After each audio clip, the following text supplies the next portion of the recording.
And I'll be your facilitator for the meeting tonight. I wear a couple different hats. One hat I wear is I'm on faculty at San Jose State University, and then I also do consulting and have been doing consulting for 20 years, doing these kinds of meetings for local governments, primarily in the Bay Area.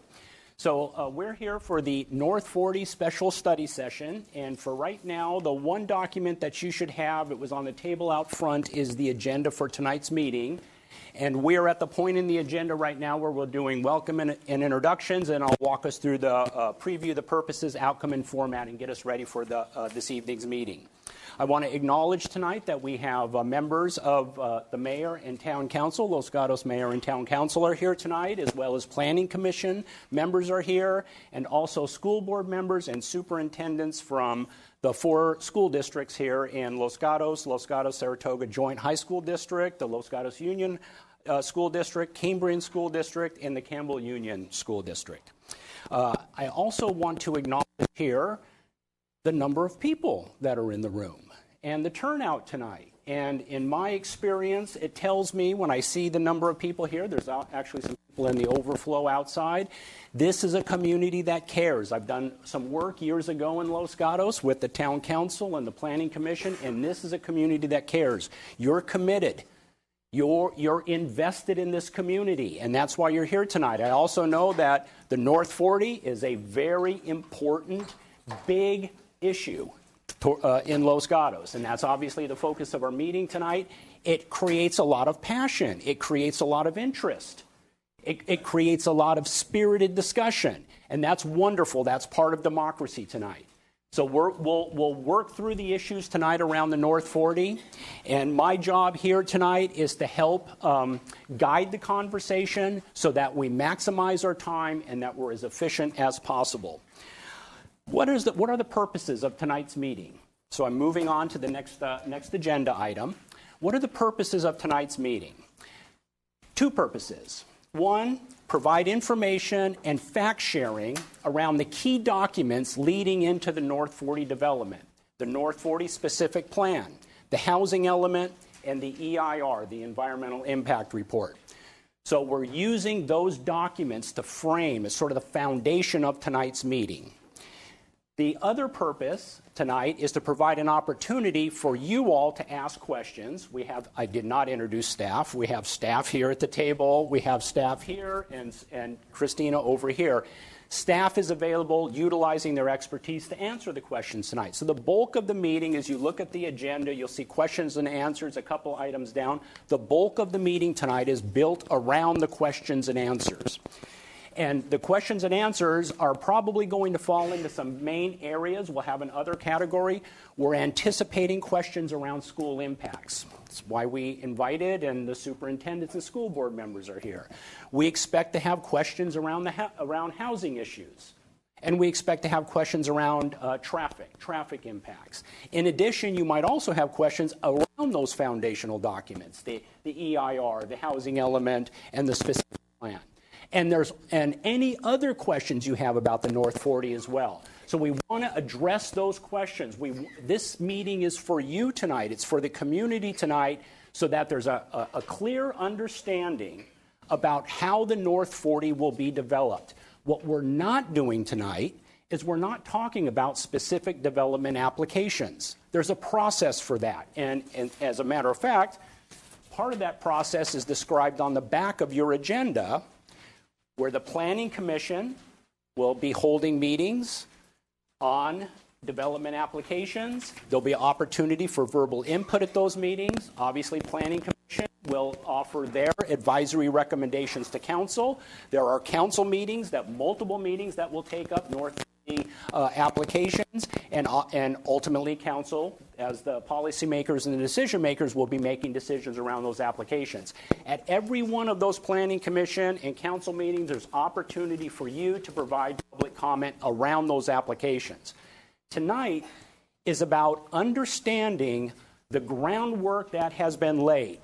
Council, Planning Commission, staff have put multiple years into the specific plan, EIR, the housing element, getting ready for development in the North 40. What those documents do is they provide a framework, a foundation, the parameters around how development will proceed. That's the focus of our meeting tonight. What is that foundation?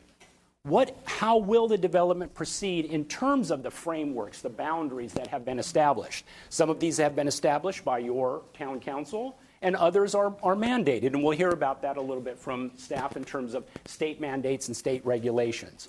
So that's what the focus of the meeting here is tonight, is around understanding the groundwork, the framework, the foundation for the North 40 development, and how those applications will be reviewed and ultimately evaluated. So I hope we're okay with that in terms of the sort of the core focus and core purpose of the meeting tonight. I want to walk us through the format tonight and how we'll be spending our time together. We have multiple hours to spend tonight. It says on the agenda 6 o'clock. We anticipate we can go till 10 o'clock. If there are enough questions tonight, we'll go till 10 o'clock.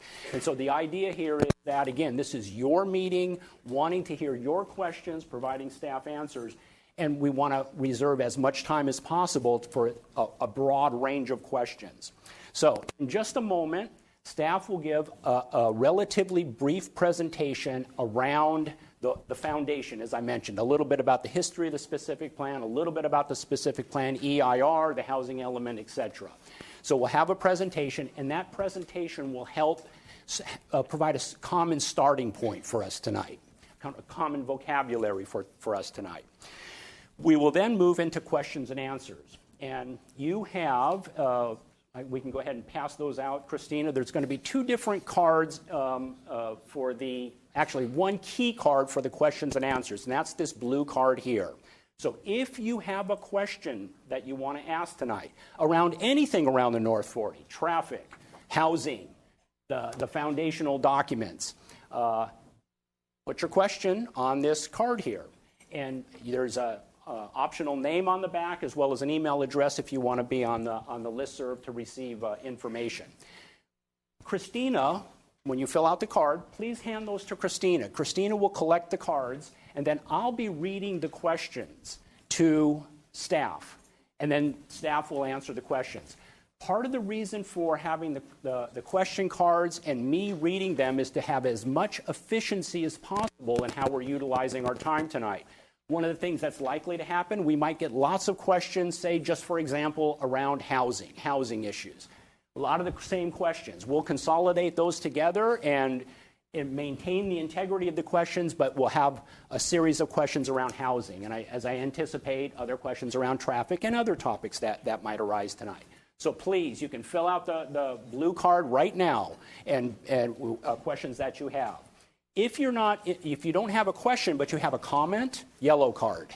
And that's a comment about anything related to the North 40 tonight, from the presentation or any other comments that you want to provide Planning Commission, Council, and staff on the yellow card. As we work through the agenda, you'll see the very second to the last item on the agenda is verbal communication. So obviously there will be an opportunity at the end of the meeting tonight for you to provide verbal comments, and those comments it's really an open forum.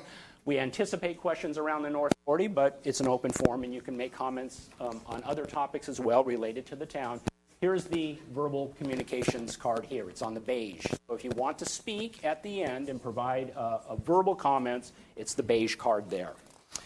Okay, as we're moving along here, there might be some questions tonight that staff's not prepared to answer. They don't have the answer tonight. They have to go back and do some research, collected some additional information. We'll have a parking lot. We'll maintain those questions tonight, but we'll have a parking lot for those.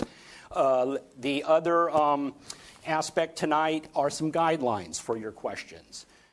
Please stay focused on the informational and fact-sharing purpose of the meeting tonight. Again, we're not dealing with the specific applications, any specific applications in terms of development, and asking questions about the specific plan, the EIR, around the housing element, aspects, implications of that around traffic and schools. Those are wonderful questions to ask tonight. But anything that you are focused on, not clear about, need some information, need some guidance from staff in terms of how this all develops, those are great questions to ask. Okay, there are some refreshments. As you saw in the lobby, and we hope you enjoy those. And enjoy those in the lobby would be great. We're not really wanting to have food or drink here in council chambers. Make sure I captured everything here, and I did. Okay, so I think we're ready to move on. And as we're looking at our agenda here, the next item on the agenda is the presentation of the key topics. So I'm going to turn it over to staff and let them walk you through the power slides. Yes. Was there a question? Did I say a question?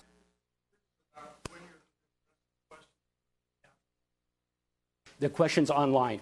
We will, do you want to take that, Laurel? Good evening. Good evening. I'm Laurel Prevetti, the town manager for the town of Los Gatos. Thank you all for taking your time to join us this evening. Many of you have submitted questions online. We have answered some of them. We know that there are other questions. We recently posted another 20 or so answers this afternoon, and we have another 10 or so that are not yet answered, but we have them, and we will be getting those answers posted promptly. So thank you for those of you who have submitted questions.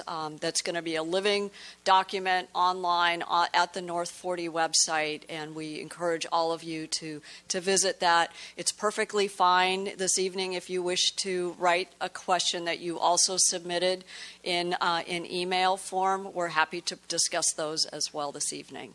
Thank you. Microphone issues here. We'll get that squared away. Okay, I think we're good. Okay, so I think we're ready to move into the presentation. So Joel, you'll get us keyed up here. And then I did not introduce staff. Laurel introduced herself, and staff can introduce themselves as they get ready. Great. Good evening. I'm Joel Paulson, the Community Development Director. I'm going to go through a little bit of the background and history. Obviously, the town has gone through a somewhat lengthy process to get to the point of the specific plan adoption. So I'm going to go through some of that background information quickly. So generally, what is a specific plan? So a specific plan is used to help provide additional guidance for specific areas of town. In this case, we have the North 40 specific plan area. It gets incorporated into the general plan, and then once it's adopted, any of the applications, as we currently have applications, they are weighed against the adopted specific plan to make sure that it conforms with that. So history goes way back. The town actually drafted a draft North 40 specific plan that was completed in 1999, but it was never adopted. The town was getting ready to begin a comprehensive general plan update, and so they tabled it, from what I understand, and then didn't consider it any further. So in 2010, the council adopted the most recent general plan update, which we call the 2020 general plan. In that document, there was reference to the North 40 specific plan. It set some parameters that were evaluated in the EIR for the general plan, and those parameters were up to 580,000 square feet of commercial uses and up to 750 residential units. So those were used to help frame the evaluation and the cumulative impact of the environmental impact report for the general plan. One of the requirements of the 2020 general plan was that a North 40 specific plan be prepared. And so that led to the more focused direction of drafting the plan. The town hired a consultant to help us out with preparation of that specific plan. And the council also appointed an advisory committee, what we called the North 40 Advisory Committee. And so they began their work in 2011, and for approximately 2.5 years, they completed that work and forwarded their recommendations on to the Planning Commission. Along the way, at the North 40 Advisory Committee meetings, all of the Planning Commission, all the council meetings, obviously, public input was provided, both written and verbal, depending on the meeting. And so for the specific plan, we had to do an EIR. So a draft EIR was prepared and circulated in early 2014. That EIR evaluated the project at the time, which was up to 580,000 square feet of commercial and up to, I want to say 364, but I can't remember the number off the top of my head. I will try to get that information. So that was circulated, and then the draft document, both the specific plan and the EIR, were submitted to the Planning Commission. Planning Commission performed their review over 2 meetings in July and August of 2014. And so from there, they provided their recommendations to the town council, and then the town council evaluated that information and all of the public record. Obviously, there's planning commissioners and council members here with us this evening. The amount of information was lengthy and voluminous, and so there was a lot of input that was provided. So the council considered the specific plan and the EIR on a number of occasions, and in June 2015, ultimately the specific plan was adopted. So the specific plan, it contains a number of development parameters, but also contains a vision and then guiding principles to implement that vision. And so hopefully everyone's had a chance to look at the specific plan itself. It's online, and there you can walk through all of the specific parameters, but just wanted to bring focus to both the specific plan vision as outlined on the screen, and then the guiding principles to achieve that vision. And with that, I will give you a little bit more information on the development that's allowed. The maximum capacity ultimately in the adopted specific plan was up to 501,000 square feet of commercial uses and up to 270 residential units. The specific plan also contains open space requirements, and so the minimum amount of open space that must be provided is 30%. It also speaks to design elements that reflect the orchard heritage that currently exists on the site.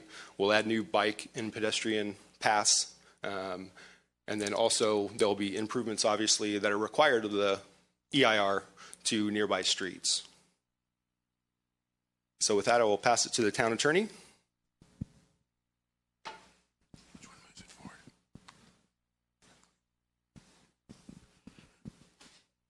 Good evening. My name is Robert Schultz. I'm your town attorney. I've been with the town now for about 2.5 years. So when I came along, the specific plan committee had already completed their work. The specific plan for the North 40 was in its draft. And as Joel told you, in 2014 and 2015, I was part of those hearings when it went to the Planning Commission and then ultimately to the town council.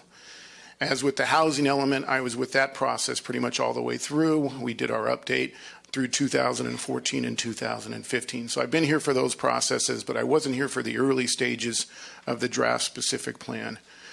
Tonight, I'm kind of the bearer of bad news. I have 2 subjects that I want to talk about: school impacts and the relationship between the housing element and our specific plan. And I guess I drew the short straw. I think they said, you're an attorney, they hate you anyway, so you can cover these two subjects. So I'm here to talk about school impacts. We've had just tremendous amount of comments at all the hearings about school impacts, and we all, I think, understand how impacted the schools are with overcrowding and lack of facilities. But the bad news is that the state has preempted us on this issue. The state has decided that it will regulate the impacts from schools and not the local jurisdictions. It's been that way since 1990s. SB 50 was passed, and that basically says that the town or any city or county can't prohibit a development based on any type of finding that says the schools are overcrowded or impacted. We just do not have that ability to make that finding in order to deny a project. SB 50 does authorize the school districts to levy a fee on new development. And it establishes the amounts in the state law, exactly what they're going to be able to levy on each new development. And it's basically a formula, and that formula continues to rise. I would be of the opinion it hasn't risen enough to keep up with the cost of real property, and that there needs to be some changes made, but that has to be done at the state level. The town doesn't have the ability to do that. Right now it's 56 cents per square footage for commercial and $3.48 for residential. The school districts do have the ability to try to raise that up. You can go from level 1 to level 2 and level 3. They have to do an analysis and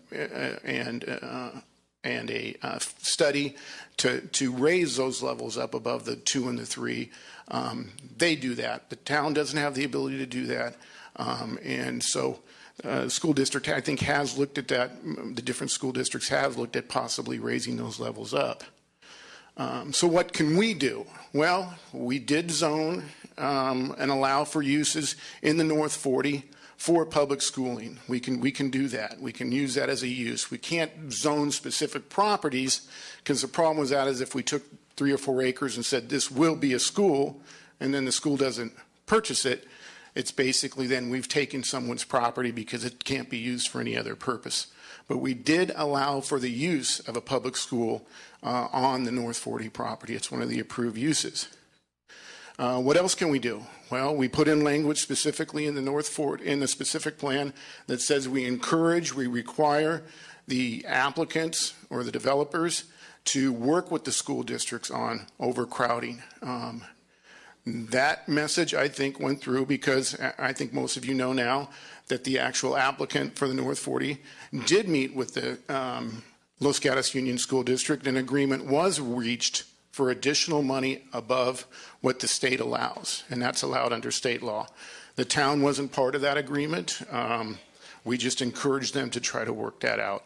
And that agreement is a public record, and anybody can look at that and see what funding will be provided. And representatives from the school district are here that maybe can answer those questions if there's questions about that specific agreement. So really what the bottom line is on that is you know, I know you're passionate about your school impacts.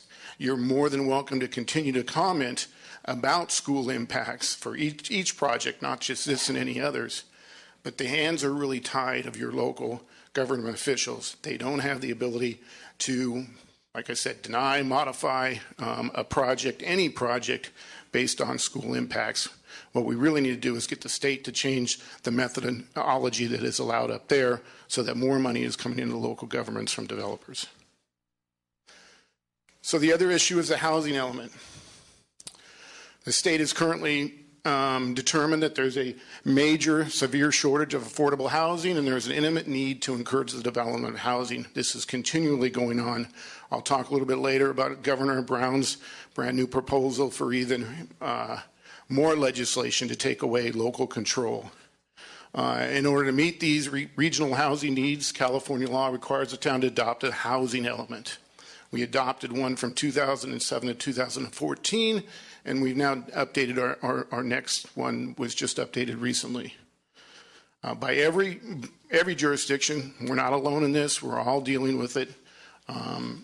We all have to take care of our fair share and plan for the new housing of all income levels in the community. So in order to comply with the state law, what did the town do? It appointed a housing element advisory board to help assist with the update of the housing element. The HEAB, as we called it, consisted of the General Plan Committee and 4 members of the community. The General Plan Committee consists of council members and planning commissioners.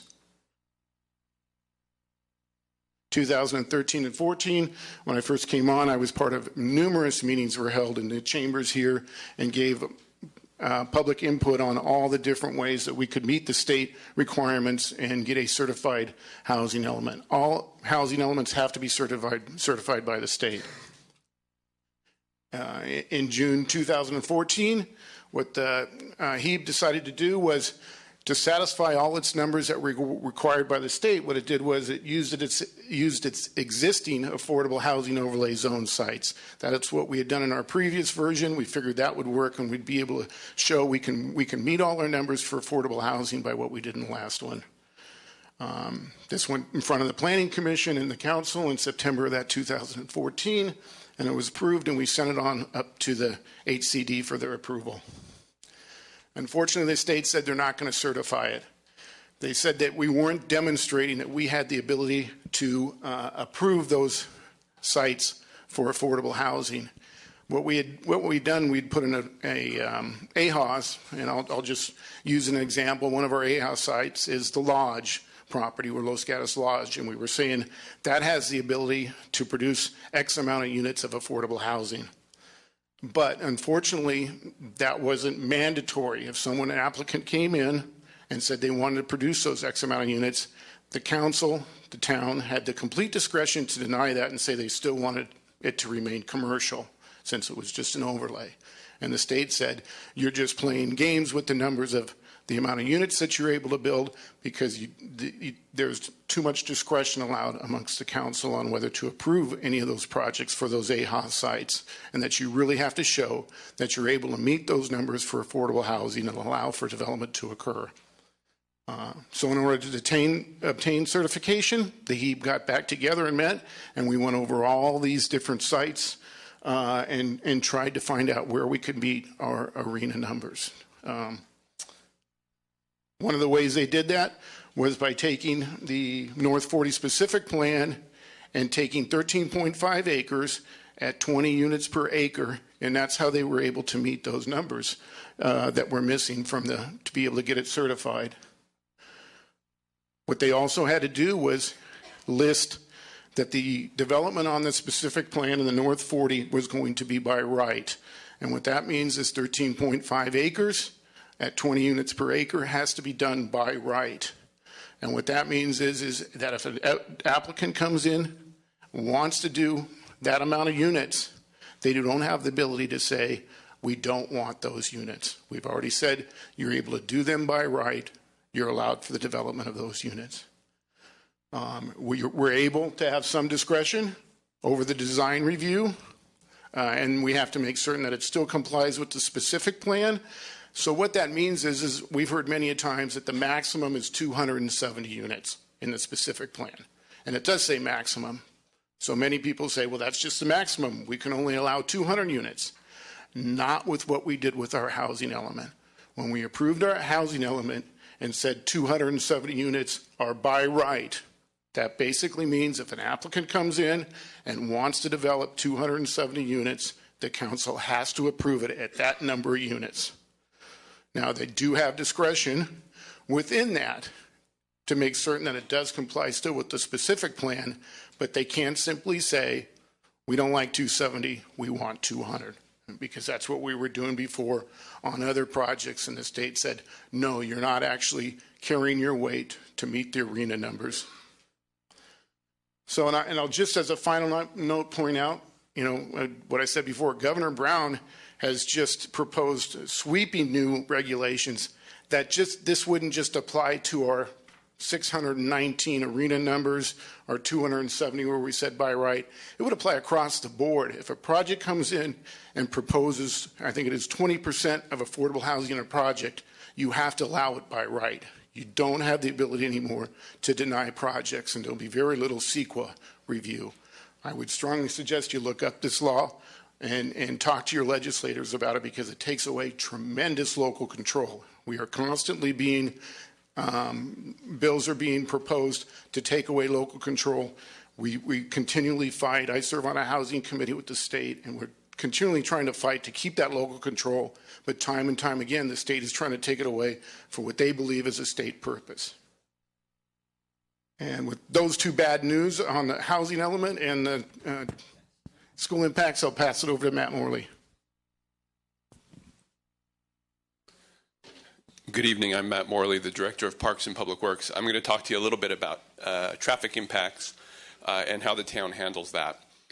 So I'll start by talking about the standards that the town has set in place, and these standards are in place through the general plan that both Joel and Rob have talked about a little bit.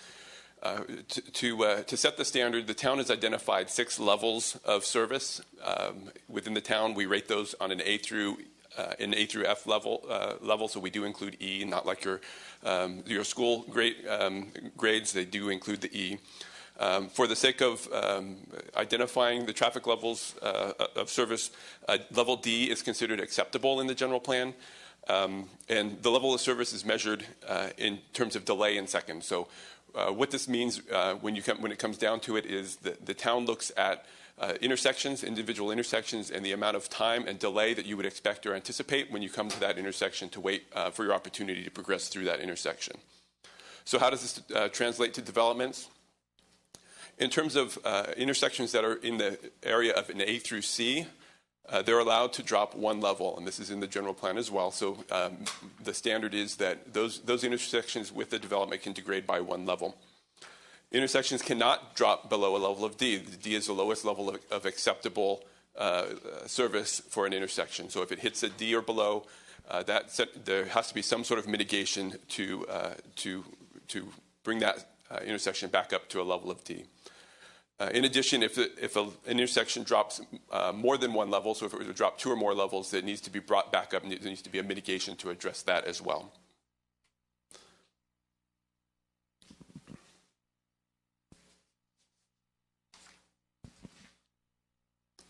So how do we go about figuring all this out? It starts with the traffic impact analysis, or TIA, and that's part of the EIR, the Environmental Impact Report. For the specific plan, 31 existing intersections were analyzed, and then 1 new intersection that is created with the specific plan was added and analyzed as well. The analysis includes anticipated vehicle trips, so how many trips were going to be generated with the development, and that's all a standardized calculation based on industry standard. It also considers the type of development, so the residential versus the commercial, and it considers the time of day, so what happens in the worst impacted period of the day, so the peak periods, and typically there's a peak period in the morning and a peak period in the evening, an AM peak and a PM peak. And in Los Gatos' case, we include an analysis of other anticipated developments. In many communities, the anticipated developments are those that are already permitted. In Los Gatos, if we have it on the radar and we can identify the scope and scale of the project, it's included in the analysis. So with that, there are several projects that were included in the analysis for the North 40 specific plan. These are the 6 projects that were included, and those were included based on the information that was in the town's possession at the time that they were at the time that the EIR was complete.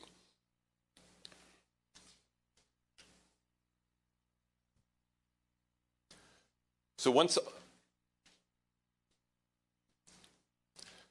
these impacts are identified, and we know that the development is going to bring more traffic in, we have to figure out how to solve the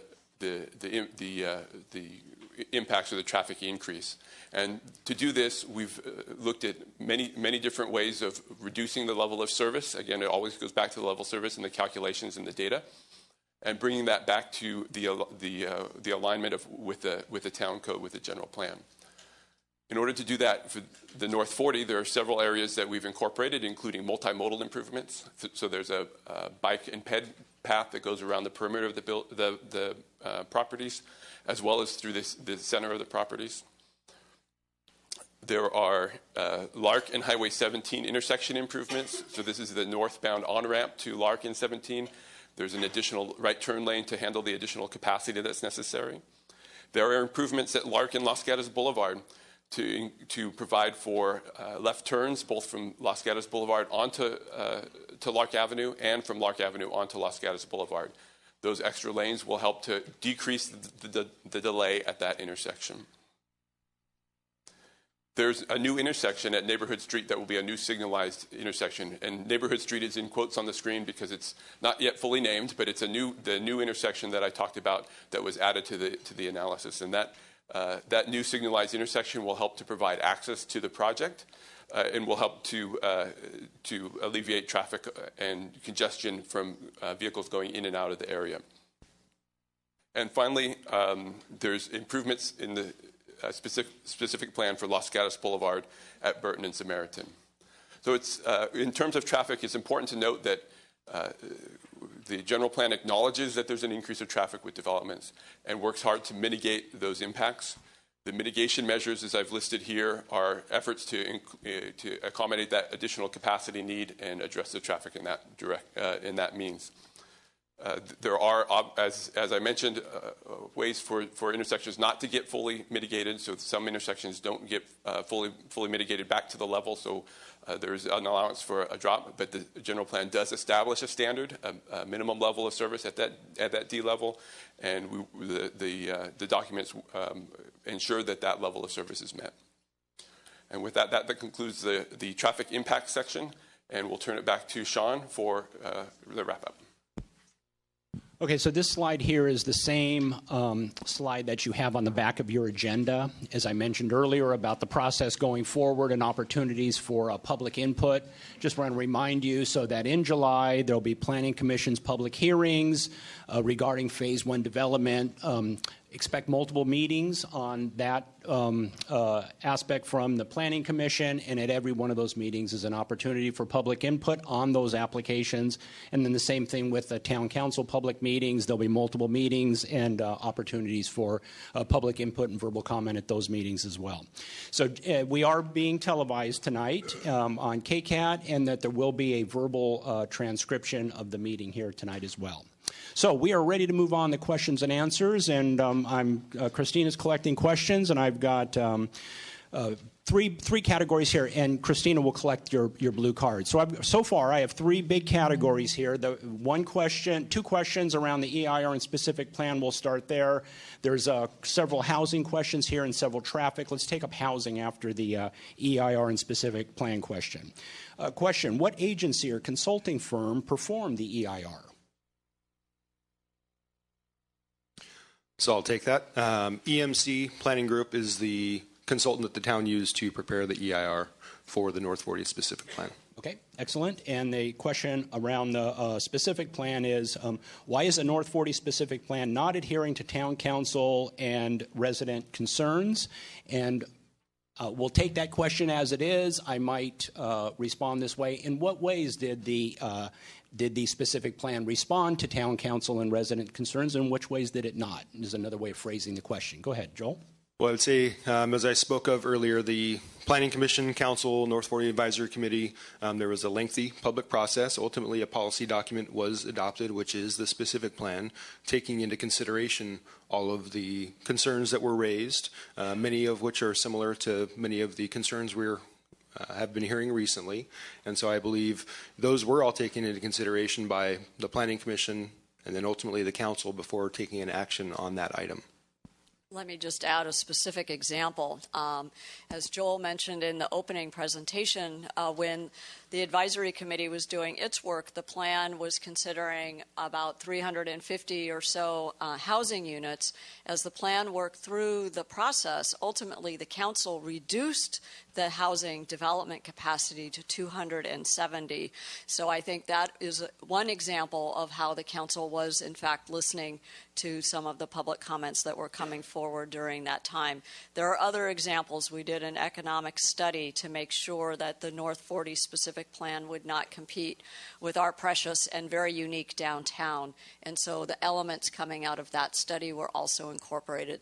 And there's numerous other examples. So our council does, and Planning Commission reads all of the correspondence. So as we move forward, again, we encourage you to continue to stay engaged and participate. Thank you. So a question just came in, and this question is related to the specific plan. So I'm going to take that question now. So you can see what I'm doing. I'm trying to take questions that fall together in the same category since we're on that topic. So this question asks, does the plan involve, the specific plan involve the city of Campbell as a joint municipality affected by the overall plan? Is there coordination between the two? And how much additional, let me just hold on that second question. So the coordination with Campbell.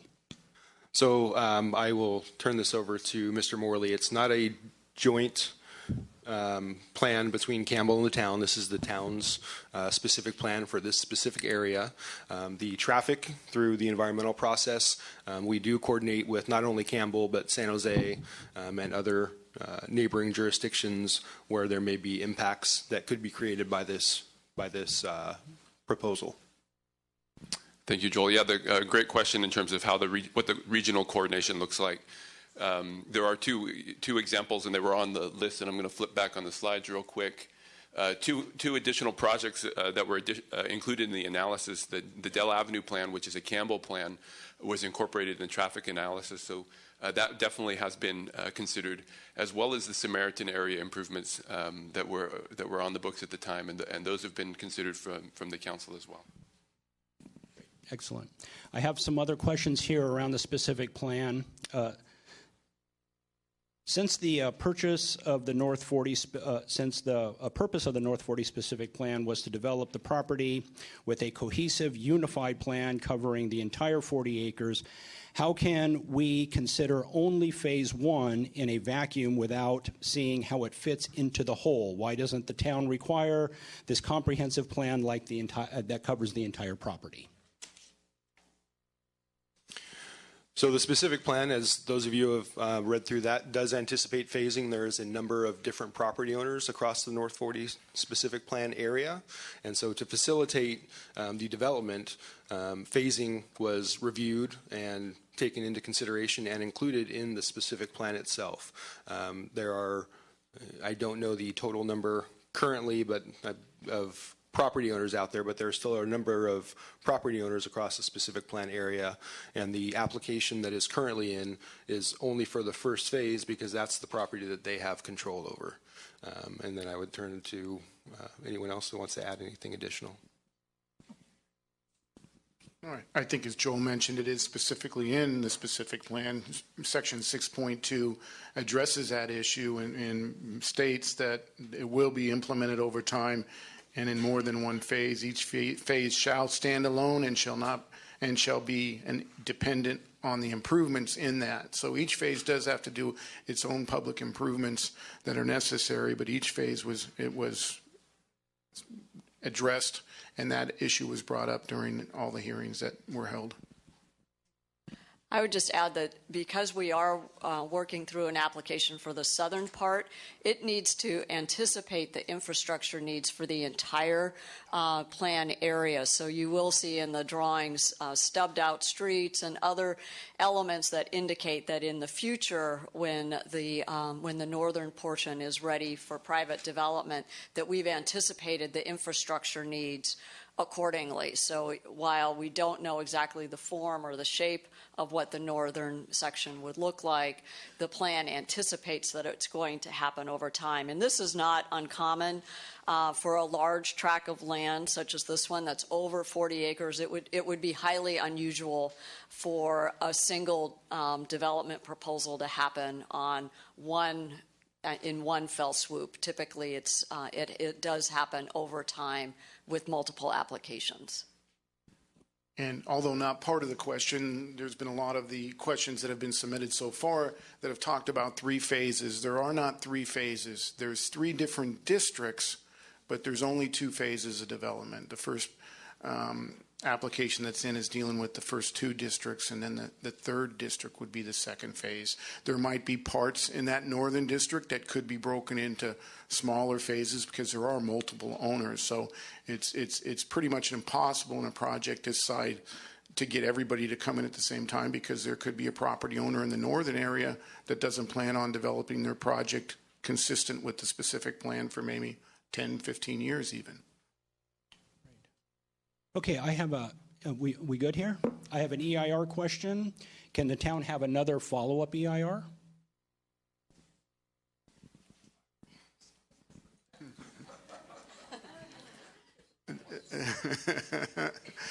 The town can always request additional environmental studies, or a city or town, if it determines that an addendum is necessary or there's new facts and circumstances under CEQA. And that's why I hesitated. There's specific language that allows for that to happen, so we'd have to look at and see if that was a concern of the Planning Commission and Town Council when it goes further, that there are issues that they feel were not addressed in the original one, and there's been circumstances that have changed.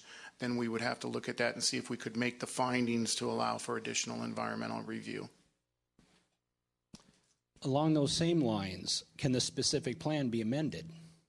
Yes, the document also, as I mentioned, on phasing was that the in Chapter 6 does specifically call out the administration of the plan and plan amendments, and so at any time the document can be amended by council.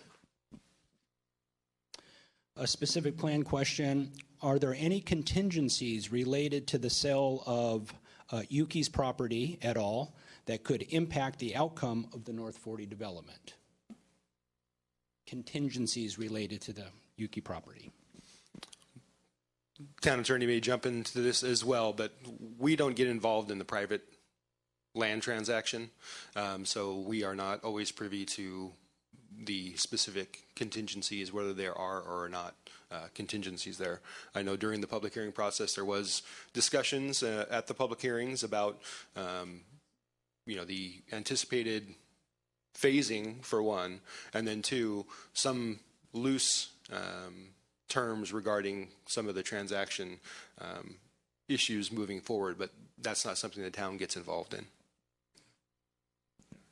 Or nor do we even have copies of those agreements between the property owner and the potential buyer.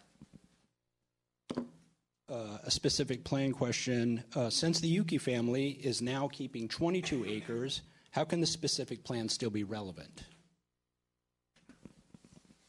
The specific plan was prepared specifically because there are so many owners out there, and we want to be able to maintain the private property rights of the individual property owners. They don't own the entire North 40 specific plan area. They do own a large chunk of the specific plan area, but they do not own all of the parcels.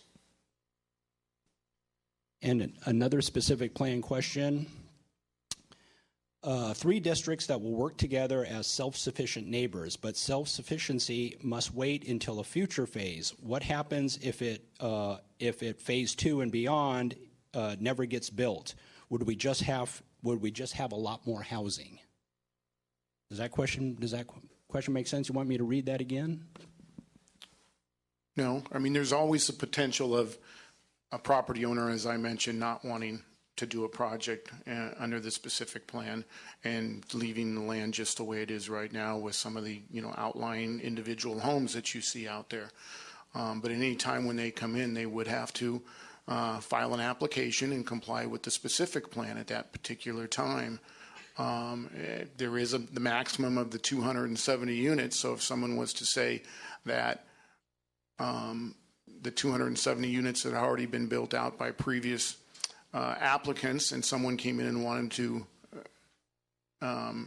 propose more housing units, it would require, as we discussed, an amendment to be able to do that because it wouldn't be able to fit the specific plan requirements. Another specific plan question. The plan dictates 270 units, but there is a bonus. How does the bonus apply? And what is the number of bonus units? The total on the site would be? So I'll start, and if Ms. Pravetti or Mr. Schultz need to add anything in. The bonus is up to 35%. I know we're not here discussing the application that's currently before us, but they have requested the 35% bonus. And so the total number, if I remember correctly, if you did the 35% density bonus across the 270, you end up with 364 units. So that is possible. And also note that any residential project in town can utilize the density bonus for They just have to request that. As Joel mentioned, they have to request that. And again, that's a state law that we cannot circumvent. We can't say, no, we're not going to allow you to have a density bonus. It's allowed if it's requested by the developer and he meets the requirements to obtain the density bonus, which is providing a certain amount of affordable housing, and depending on whether that's very low, moderate, determines how much a percentage, and as Joel mentioned, it's up to 35%. Okay, here's a question. Is it possible to purchase the property, or has the adoption of the specific plan precluded that? The adoption doesn't preclude any private land transaction. I'm sure the property could be purchased. Obviously, there is a lot of work that's been invested and time, and so whether or not the parties that currently hold any rights to that property would be interested in having that conversation, that would be a private conversation that would need to take place. The follow-up is, if purchase is possible, could a bond measure be proposed? So the first question deal with whether it could be purchased, and as Joel mentioned, that's a private transaction. We don't have the documents between the purchaser and the person that has that option right now to purchase it. So if a third party came in and wanted to also try to purchase it, there's all sorts of contracts that would have to be terminated and brought into. So the second question is whether issuing bonds, and I think that goes to the town purchasing the property. And so currently, we would not want to get involved in a voluntary purchase of the property because of the fact there's a transaction that's already pending, and there could be all sorts of ramifications of interference with a contractual relationship that we wouldn't want to.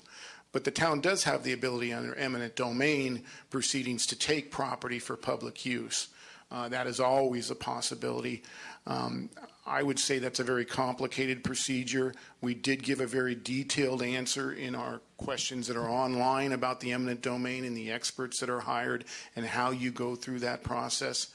But certainly at any time, purchase can be taken for public use through the eminent domain procedures. And just to follow on, for those of you who aren't aware, the town does have an FAQ, frequently asked question, posted online. So please, if you haven't taken a look at that, take a look at that. We're evolving that and adding answers to questions as they come in. So we actually just updated again this afternoon with some additional information. So I'd encourage folks to take a look at that as well.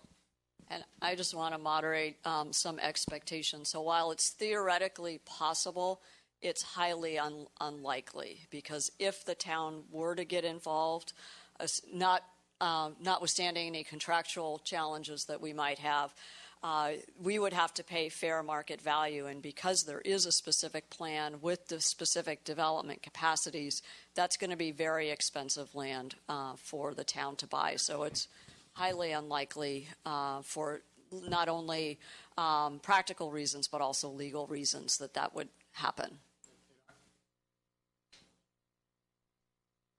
I was preferenced just from a legal standpoint. There's all sorts of financial issues that would be involved in the bond measure and the time of frame that would take. So, yeah, I was just looking at it from a standpoint of, yes, the town has eminent domain ability under state law to take property for public use, but accomplishing that under these circumstances would be very, very difficult. Okay, and there's a follow-up question here that I'm not going to have staff answer. It's about the developer's proposal and whether it meets the guidelines of the specific plan. And as you recall, that's really not the focus of the meeting tonight. That will be taken up by Planning Commission and Town Council. So we're staying on the specific plan EIR questions here. If we have another EIR, how can the town meet the deadline of the current application if there was to do a follow-up EIR? Well, I'll start. I think it would be highly unusual. The circumstances haven't changed to the point where those thresholds probably are met. The other important piece to understand is that, as other jurisdictions, other projects come in, they all have to take into account the traffic that is proposed to be generated by the North 40 specific plan. So they then will have to accommodate whatever impact their project's going to have in the cumulative analysis, also taking into account the North 40, the Delaware Avenue plan, and many other projects. So they're required to go through their own environmental process and then make those determinations with this as background data included.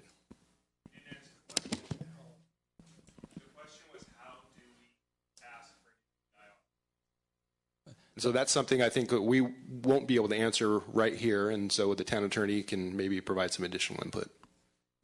So during the process, and that's one of the reasons why we're focusing on the specific plan as opposed to an individual application, because an applicant does have due process rights. So that issue will certainly come up at the Planning Commission, where there'll be 2 hearings in July, and there'll be at least 2 hearings in July for the Planning Commission, and at least 2 hearings in front of the council in August and September.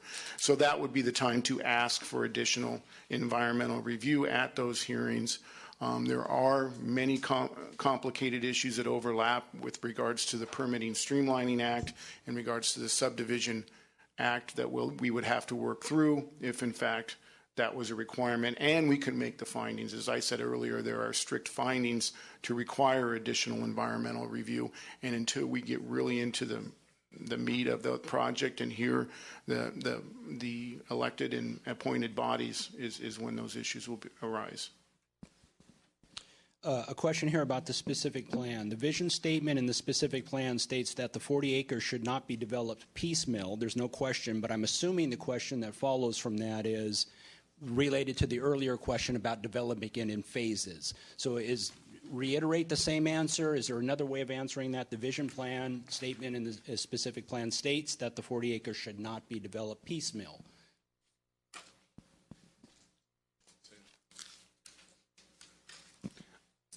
Bear with me. I'm just going to make sure I'm looking at the exact words. And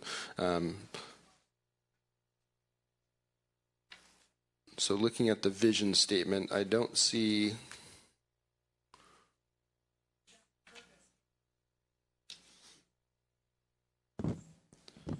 Could you repeat that? It was under purpose 1.1. Thank you.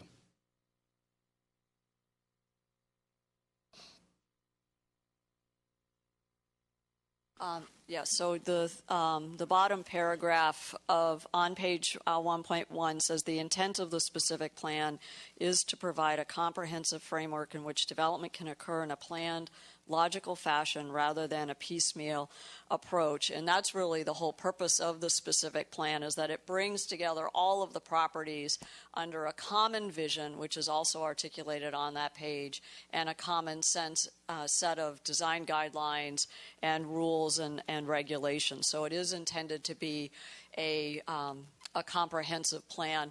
I recognize that there's concern that we may have multiple applications, but the first application is for a fairly large portion of the total area. And so as a subset, that's still considered a comprehensive plan that anticipates the future. So again, it is related to phasing, and I know ideally we would all love to see, well, what's it all going to look like ultimately, but it isn't uncommon for projects of this magnitude and this size to happen in segments. But essentially, it's the plan that knits together those future applications to make sure that it is going to deliver an integrated neighborhood for our town. Excellent. Thank you. A specific plan question. The vision of the specific plan paints a pretty picture for a conforming development. However, the maximum density and intensity drastically conflict with the vision. Can the town amend the specific plan to be in compliance with itself?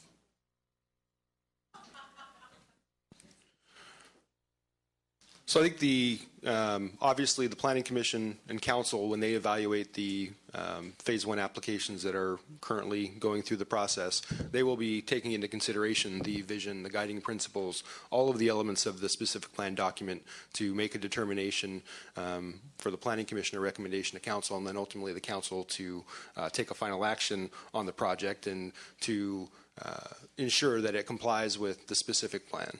So those are important pieces that will continue to be discussed in July by the Planning Commission and starting in August, probably in front of the Town Council.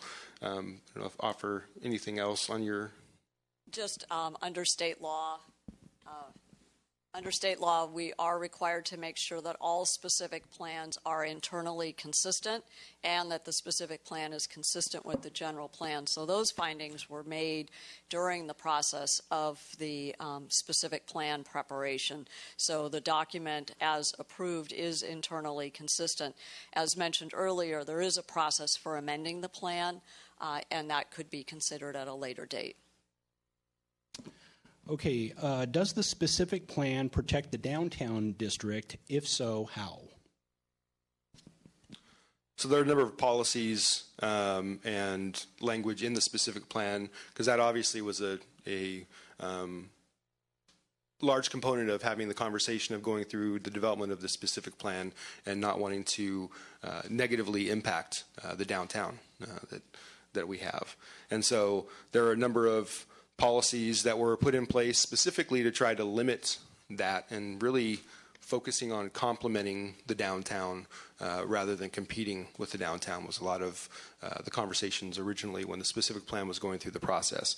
I will thumb through and see if I can find any specific policies, but that relate to that. The town did do an economic study as part of the environmental impact report, and so that study did look at the potential impact on downtown, and that impact was not evident based on what was proposed.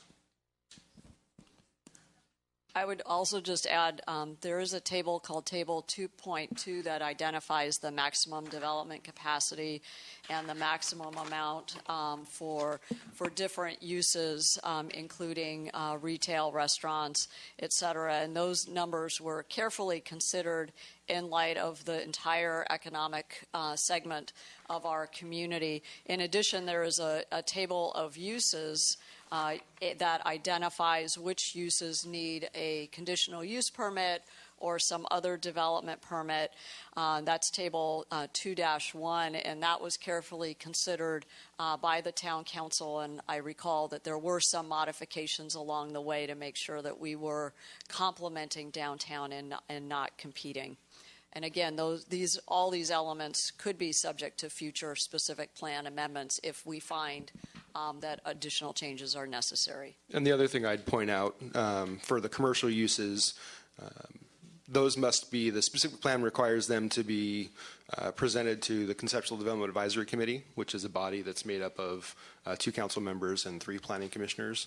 And then they also are required to do additional economic impact analysis, which is brought forward to the Conceptual Development Advisory Committee before going through the process. So any future commercial or future phases will have to go through that same process, and that will be taken into consideration at that time too. And depending on the length of time, may give you a similar or different economic story, but that evaluation will be provided with each application that comes forward. A specific plan question. Would it be accurate to say that if somehow the town successfully reduced the density of the specific plan, it would essentially just be kicking the can down the road and result in denser in future redevelopments? That is one possible outcome. Obviously, if the 13.5 acres in the specific plan is not developed at 20 units per acre, the town has to identify additional sites that will accommodate 20 units per acre by right development, which Mr. Schultz has discussed at length, and that has to be done immediately following any action that would be taken to reduce the adequate sites inventory for the specific plan area.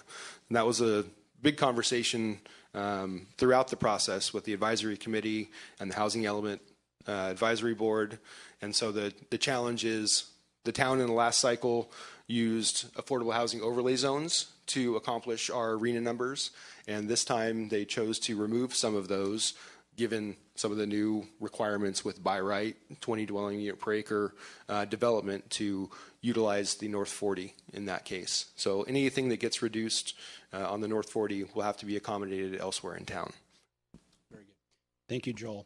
So I checked with Laura. I wasn't sure if this was an application question or not. I'm proud of Town Council for rejecting Shannon Road, Los Gatos Boulevard development due to high-density application request. Why is North 40 application density not being rejected under the same pretense? The town took specific actions through our housing element and the specific plan to accommodate our regional housing needs. And what that was to say that we're going to have 13.5 acres of the North 40 area be developed at 20 units per acre on that site. And so I think the Shannon Road project was actually probably far less than 20, frankly, units per acre. That's just obviously a smaller site, and the proposed development, the determination was made that it wasn't appropriate and that the project was ultimately denied. I think the context is also different because that site was designated primarily for commercial use. So that was not a housing element site. It was not a site that we had identified for residential. So the first question is really, do we want housing at that Shannon and Los Gatos Boulevard location? Secondly, that project went through the entire process. So it went through all of the development evaluation, it went through Planning Commission, and it went through Town Council. So it went through the whole process. So with North 40, with the application that's currently pending, we're still in that process. We don't know what the outcome of that is going to be, but as mentioned on the slide that's up there, we do have Planning Commission hearings starting on July 12th, and we'll see, what its recommendation will be and ultimately what the council's decision will be in August or early September. So we're still in process. And I'll just add to that, it was a totally different scenario because of the fact mentioned it was commercial. An applicant is asking for it to be changed to residential. That's within the discretion of the council whether to allow that or not. It wasn't a site within our housing element. But more importantly, I'll go back to Governor Brown's proposal. If his law passes, that project would have to be approved by council. They would not have had the discretion because if it had that 20% affordable, which is, I believe there were 8 units. How many were they looking for? 11. If there was 20% of those units, they would not have had any discretion. It would have had to been approved without any CEQA allowed. That's how far the state is trying to go to take away local control. Thank you. Still on the specific plan. The specific plan states that 13.5 acres will have a density of 20 units. Do all 13.5 acres have to be in the LARC and transition districts, or can it be spread throughout the entire 40? It can be spread out. Ultimately, that's a determination the council will make on the application. There's obviously language, and as was discussed before, the specific plan talks about 3 districts. This first application is taking up almost 2 of the districts. So if that's something that the Planning Commission, through their recommendation and or council ultimately think is appropriate, then that's something that they can consider. I think the challenge gets to be there's a lot of other areas, and I'll turn to the town attorney, relating to density bonus requests and where our discretion lies there, as well as some of the by right concerns that were raised before. No, I'll just come back to the specific plan because that's really why we're here and not the specific application. But under the specific plan, the 13.5 acres are not designated. It just says there will be 13.5 acres designated at 20 units per acre. So that it allows for it to be spread if the council so desires.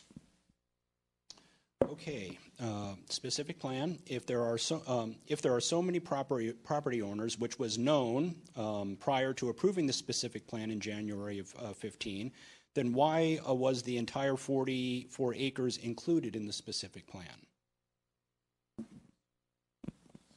I think, as Ms. Pravetti mentioned before, that's the whole point of creating a specific plan. When you have multiple owners, so that way everyone understands what the requirements are for the entire plan area, so that good planning can move forward, whether it's done all at once, whether it's done in multiple phases, whether an individual property owner wants to just develop their specific piece of property.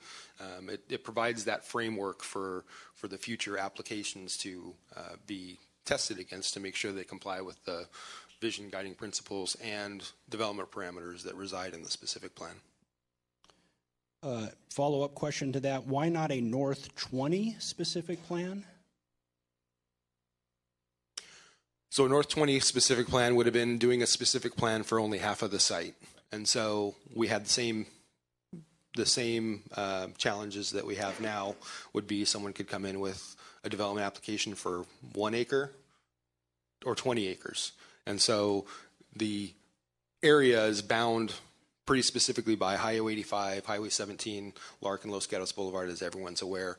And so that really actually makes sense from a specific plan to create a specific plan for that entire area. But again, the specific plan really is a tool to help the planning efforts moving forward when there are multiple property owners to make sure everyone understands what the rules are, and you get to set the rules for that specific area. Joel, I think this next question falls in the same category. Can the plan be amended to include only the current optioned parcels? The plan can always be amended. I think Mr. Schultz explained there is a process that's laid out in the specific plan for amendment. I will make a statement, and then the town attorney can, correct me if I go astray. But generally, the applications that are currently before the town, they have to act upon given the parameters that are currently in place. So amending the specific plan may not have an impact on the current proposal, but there is a process for amending the specific plan, and that is always possible. Where in the specific plan does it state that all 270 units plus bonuses be located in the Lark District? It does not say that. Next question. This development proposed, how important are the vision and guiding principles to land use decisions? In other words, if the town determines most of the development is inconsistent with the important element of the vision principles, but is otherwise compliant with the technical standards and guidelines, must the town allow development to go forward? Yeah, so obviously, I think it's been mentioned before, that's obviously a big part of the evaluation. The council ultimately will have to make the determination as to whether the first phase or any subsequent application, frankly, that comes before them complies with the specific plan. That will be a specific finding that will have to be made. And so that's very important. I think it's one of those challenges where, we get this question a lot with the general plan. If you read the general plan, there's a lot of policies, goals, vision language in there, some of which, depending on the project, can be construed in multiple ways. So it's really taking a look at the application, taking a look at the foundation of the specific plan, and then ultimately that determination is going to be made by the town council. So invoking language from the specific plan can, quote, look and feel of Los Gatos be interpreted to include the diversity of buildings, architecture, styles, etc., and not to emphasize cookie cutter, which is scarcely found in Los Gatos. So can it be interpreted to include the look and feel of Los Gatos? Can that be interpreted to include the diversity of buildings, architecture, styles? Is that what is meant by the look and feel of Los Gatos? Yes. Good. Yeah, and so as I'm understanding the question, encouraging that diversity and not wanting the cookie cutter, and you're saying that, yes, that's what the specific plan enables and allows. Correct. Excellent. Was the specific plan changed when the size of the development was reduced by 1/2? I'm not sure. I guess I can try to interpret what that question means. Okay. I'm assuming it's meaning, did we cut the specific plan in half because we are only looking at half of the first phase, only dealing with half of the application? Or that it changed, area. Or that it changed in some way. The specific plan changed in some way when the area was reduced. The specific plan area was never reduced. It's always been the same size. Okay. The application that's currently in is phase 1 application, which is half. So there are no changes required to the specific plan because we have an application in for the first phase. Okay, and this question then I think operates off the same premise about a reduction. How many planned units were lost by the reduction in acreage? And what I'm hearing you say is there was no loss. There's no loss of acreage. The acres that the specific plan governs have not changed. It provides the requirements for the entire North 40 area, even buildings that are intended to stay. Okay. If the specific plan is discovered to be in conflict with the general plan, one of them be amended? So the general plan was amended when the specific plan was adopted, and the specific plan was determined to be in compliance with the general plan. And so from staff's perspective, there is not a conflict between the specific plan and general plan because it's not permitted. What is the definition of open space in the specific plan? How will it be achieved? The questions are great. You're right on track with the questions and the guidelines, and so you're doing great in terms of the guidelines. I'm taking some application questions. They're often a separate pile because again, we're not looking at applications and anything about any specific proposal. Joel. So open space is defined on page 6-13 of the specific plan, and so I will go ahead and read it for the audience. Open space means a ground plane open and generally unobstructed from the ground plane to the sky. Balconies, shade structures, and roof eaves may extend over a portion of the open space. Open space includes both green open space and hardscape, plazas, courtyards, pathways, sidewalks, and pedestrian paseos. Plazas, courtyards, and planters over podium parking or on roof decks also qualify as open space. So it is broadly interpreted across from hardscape to greenscape. There is also a requirement in the specific plan that a minimum of 20% of the required 30% open space be green open space. Okay. And then the second part of that is it achievable, that definition of open space? Yes. Great. Where in the specific plan does it say that housing units have to be spread out? It does not say that either. Okay. Very good. I'll just offer that it does speak to where residential can be implemented, and that is across the entire specific plan area, with the caveat that in the northern district, any residential that's proposed has to be above commercial. So you have to have a mixed use, vertical mixed use setting for any residential that's in the northern district. Very good. Christina, how are we doing? Any other EIR specific plan questions? I think we're good. I think we're good. I think we've covered all the EIR specific plan questions, and I know they obviously feed off into traffic and density and so forth. Let's move over. I've got a couple cards on schools here, and we can come back. If you still have questions about specific plan, fill out a blue card, get it in. We don't need to stay all regimented. We can move around a little bit here. Schools. Is a school considered a non-residential use, and if so, is it excluded by way of Table 2.2, which I'm assuming is Table 2.2 in the specific plan?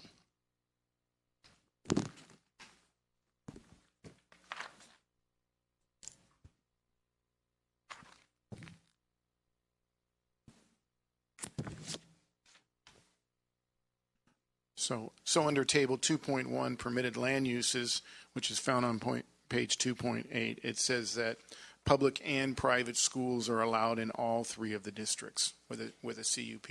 So it's not considered a non-residential. It's just a specific category that allows it anywhere within the North 40 plan. Thank you.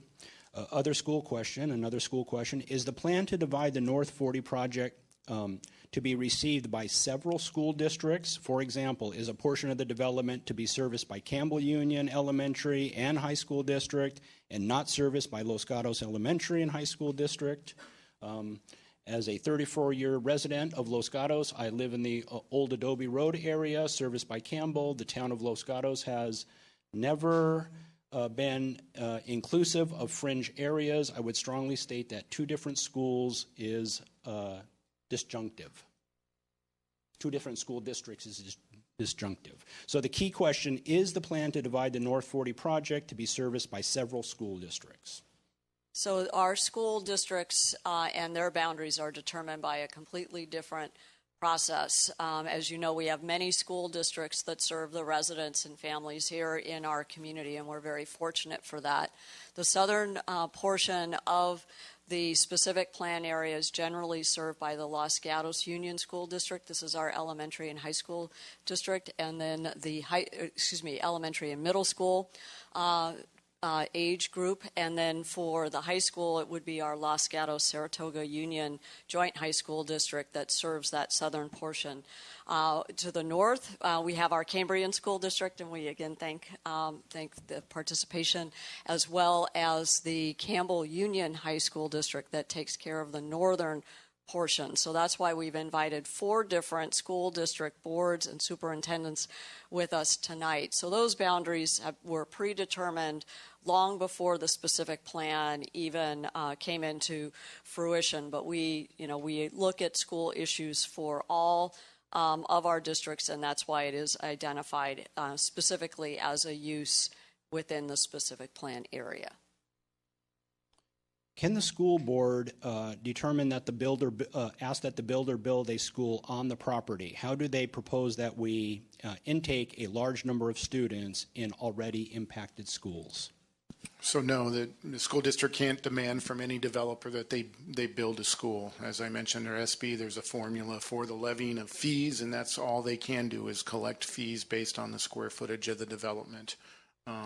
So there isn't that ability to do that. In this case, though, the developer and the Los Gatos Union School District did voluntarily meet and discuss and enter into an agreement for additional money above and beyond the state requirements that I mentioned about the square footage.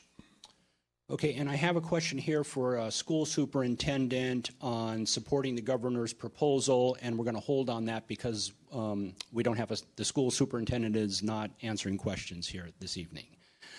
Okay, so we can move on. That's all I have on schools. Christina, we good? Any other schools questions? Okay, I've got traffic. Let's move over to traffic. Some other categories that are coming in. And again, don't feel bound by these categories. I have traffic. We'll move to housing after that. And then there's several questions on commercial as well. So I've got a handful of traffic questions here. If intersection LOS levels can drop by 1 level each time there is a development, we could theoretically eventually land at D level for all intersections. Is there a minimal acceptable distribution of LOS levels, i.e. 25% of A, 25% of B, etc.? Matt? So level D is the general plan determination for what is acceptable. So that's the lowest level that the intersections can go to within the town. There is no distribution across that. That's been determined to be the level of service that is acceptable. Here's another traffic question. It's really comments. I think I can find a question in here. 3 major concerns: town's loss of identity as a special town, education, schools impact now, and then traffic. More cars really? So question mark. So as you said, I believe, Matt, that in the TIA, it does say for more traffic. So just say a little bit more about that. The traffic impact analysis is exactly that. It's an analysis of the impact from traffic. It acknowledges that a development will bring additional vehicles to the road, and it looks for alternatives to mitigate those additional cars, those additional vehicle trips, and to reduce the impact of those trips on the community. There's been, as I mentioned in my opening, several projects around the development that accommodate these impacts and help to mitigate that and to keep the traffic flowing so that when you reach an intersection, your delay is managed and controlled. Thank you. Traffic, why can't a new traffic EIR be required before development is approved? Because clearly traffic in Los Gatos has changed significantly since 2014 to now 2016. So the heart of the question, can the EIR be required before development is approved to include the traffic? So I think the answer is consistent with the responses previously, is that the council can look for additional EIR studies, and the TIA is a portion of that. So that is a potential for the future. I would say that the traffic analysis is a snapshot in time, and it captures the traffic impact analysis captures the traffic at that time and the increases that the project brings. So it's very specific to the increase created by the project. regardless of when that traffic analysis is done. And I just offer one other thing. I don't have the project in front of me or the files in front of me, but that is a question that we'll also answer online as it relates to the Phase 1 application to illustrate what traffic review has happened as part of that Phase 1. Okay, I have a couple of specific traffic questions coming up here. Is the town looking at the need to change the traffic flow on Winchester South of Lark for the 2 residents that will need to avoid Bascom Avenue and still need the Maskets at Bascom? Am I reading that right? I don't have a name on that. So is the town looking at the need to change the traffic flow on Winchester South of Lark for the 2 residents that will need to avoid Bascom Avenue? So we better are we okay on that? Do you following that? Or is this a parking lot and we need to follow up with a little bit more? Please help clarify.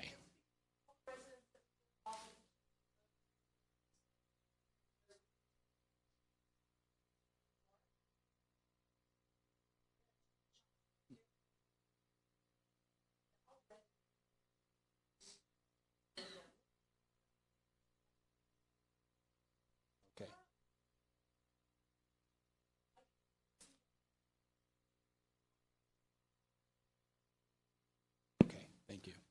So the intersection of Winchester and Lark specifically was addressed, and it is in the TIA. There is not a project because the impact associated with that intersection did not change it so that it needed mitigation.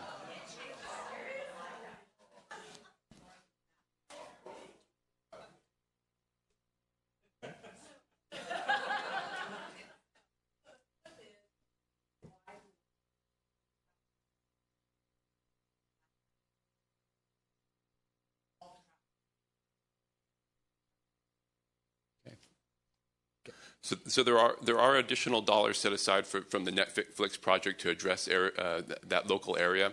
One of the commitments we've made is to hold those dollars until we see what the result of that full Netflix build out and occupation is, and that will allow us some flexibility in using those dollars. So that's the potential for mitigation in the future. And there were projects associated with Netflix that address the traffic in that area. I think as you see that area settle out a little bit, it'll allow us an opportunity to continue to do the assessments in there and identify where we need to program those dollars. Very good. Thank you for the clarifications. And the next time when that needs to happen, I will repeat that for the people in the overflow so they can hear the follow-up question. Will there be any pedestrian or car access from Bennett Way?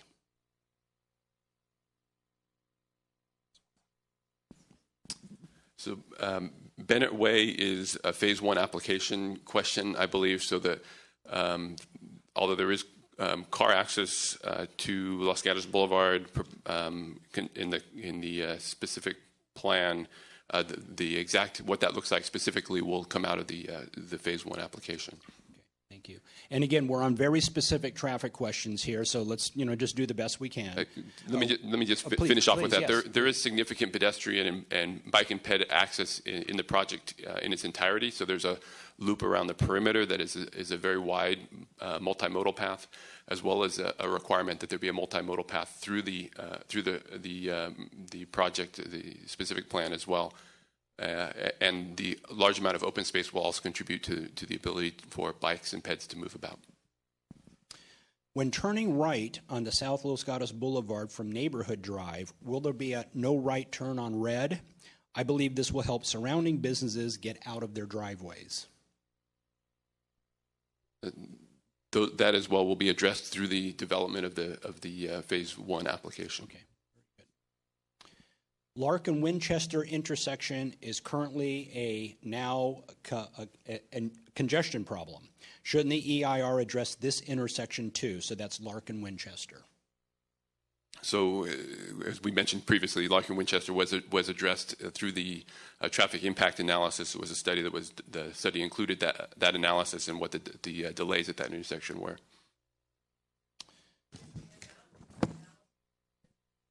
What we'll do, I think we'll see if we can pull up the analysis on Lark and Winchester and get that up in a few minutes on the overhead. Okay, so the question was,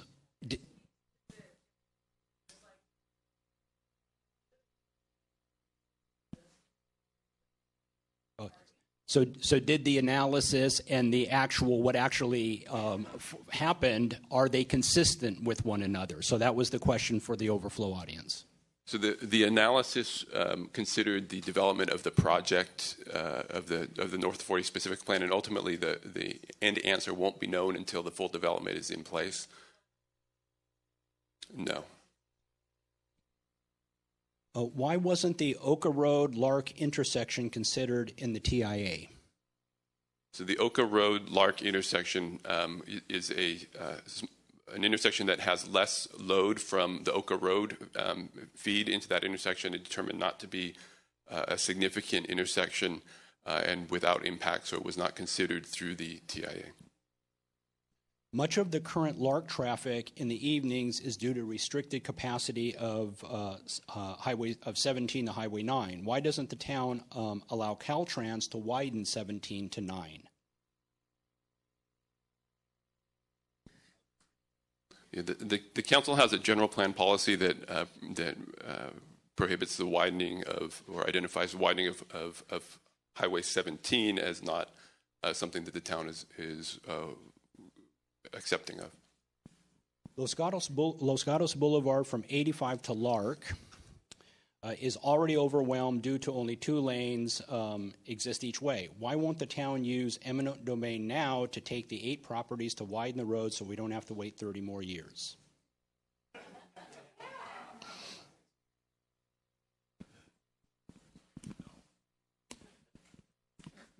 That's certainly a possibility, and I would go on the question that would answer any type of eminent domain question where I've answered that about the process you have to go through.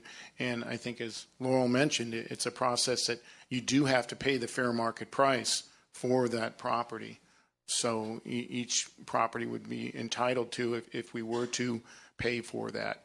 Normally, the way we have done it is that we wait till that development comes through, and as part of the development, then we're able to extract that as a nexus from the project's impacts, so that we don't have to pay for that property. But certainly the eminent domain process does allow for that to happen. Is it possible to have a new traffic study, a new TIA that uses local standards versus the TIA formulas that aren't truly relevant? The TIA standards, the traffic impact analysis, is identified in our town's general plan, so very specific to the town, adopted by the town, and even more stringent than, for instance, the VTA standards, which govern a little bit more broadly. So the town has its own standards that it has adopted and follows. Given that traffic has become significantly worse in years since the EIR, will a new EIR be done? Yeah, let me just ask that. We've asked that question.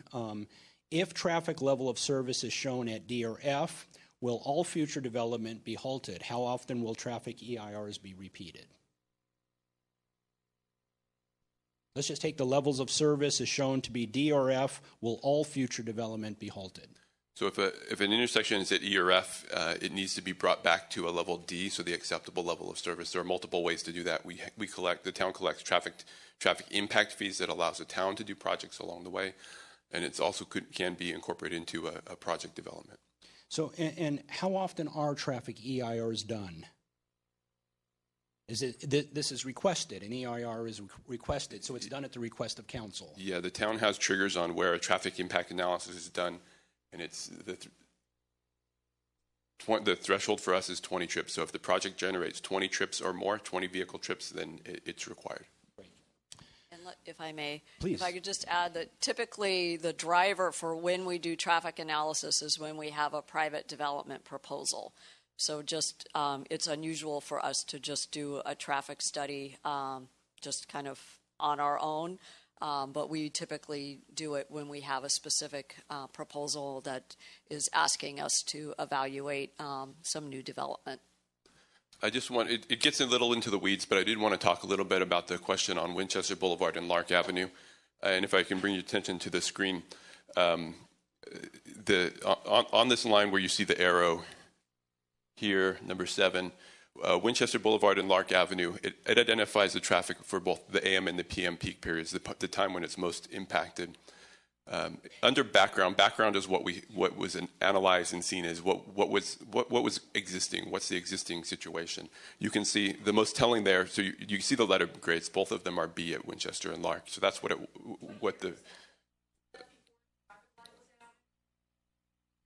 So let me finish, and then we'll get to some questions. I'll run through the scenarios here. So you can see that the delay was 17 seconds. That's the number right to the side of the B. So 17.4 in the AM and 17.7 in the PM. 2 projects were analyzed. We called them Project A and B. When you add those projects, you can see what happens to the delay. It increases by 0.7 or by roughly 3 seconds to a B- and a C+. So that's how the analysis is done, and that's really in a little bit in the weeds on the details, but that's where the comparisons come from. And this level of analysis happens with all of the intersections. Good. So the question is, what year was this analysis done? The analysis was done in March of 2014. Okay. Okay, so the question, traffic analysis since 2014. So the traffic analysis, as with the rest of the EIR, is a snapshot in time. So it's captured at a particular point in time, and that's the information the best information that's had when the decisions are made, and that's the information that goes forward.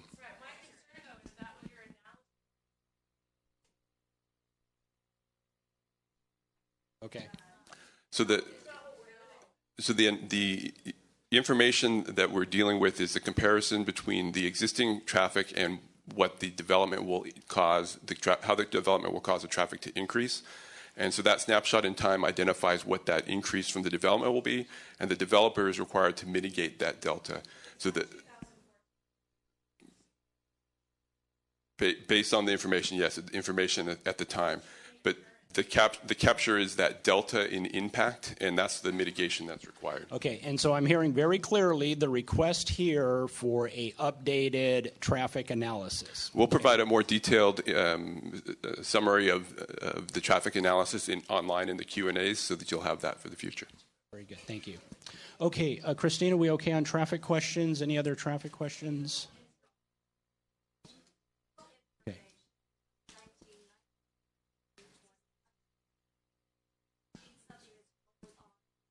Yeah, and so we got.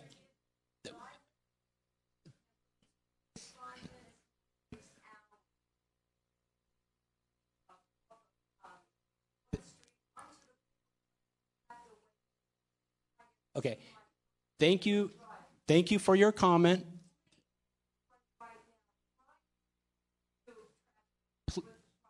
And so we can record what you have. It would be great if you filled that on the. Thank you very much for that. Thank you. I'm not hearing any other questions. Seeing any other questions on traffic. A couple school questions came in, and we'll circle back to those. The North 40 developer promotes on its Facebook page that it is working on an agreement with Los Gatos Union School District. Why are they not talking to Cambrian School District, who has unused schools in their ownership? I'm not sure we're in a position to answer that question since it's a school district question. I've got one other school. No, I think we're all done. I'm sorry. One other school question. If there is overcrowding in Los Gatos schools, what was the rationale to put the residential housing within Los Gatos School District boundaries and not Cambrian School District? Okay. They are here in a listening role tonight, not in a speaking role tonight. And they were told that they would be in a listening role and not in a speaking role tonight. So the rationale for residential housing in Los Gatos School District boundaries and not in the Cambrian School District. Well, I'll offer that obviously that was a topic that was discussed at length through the specific plan process, through the environmental impact report process, and ultimately the determination was made to allow housing and to allow housing across the site, with the caveat that the northern district would only allow residential that is above commercial. So that anticipation, the reduction over time of the number of units, obviously the school districts did participate and wrote letters, the ones that were interested and concerned, and so that documentation is in the council and planning commission packets from when the specific plan went through the process. I'd also offer, I'm sure most, if not all of you, have already been to the town's North 40 website. There's an abundance of information and background material as well that can be pulled from that specifically, and I'd then point to Ms. Pravetti if she has anything additional to offer. I just want to add that one of the large topics that we talked about when we were going through the Planning Commission and Council meetings was what kind of community are we trying to create? And one of the guiding principles is that the North 40 should address the town's residential and or commercial unmet needs. And so what that means is that we have a lot of family housing already within our community, but we know we have people who are choosing to age and continue to live in our community, which is great. So there is a need for senior housing, and then there's also a need for all of us who have kids that are graduating high school and starting and going to college or whatever and starting to get jobs, and we would love for our youth to be able to come back into our community and live here as well. So those are some of the unmet needs that we're trying to address through the specific plan. It's kind of an indirect way to get to the school issue, but it was something that we debated pretty strenuously. Please clarify, did the TIA include the Netflix development and other proposed anticipated projects? Yes, it did. Very good. Thank you.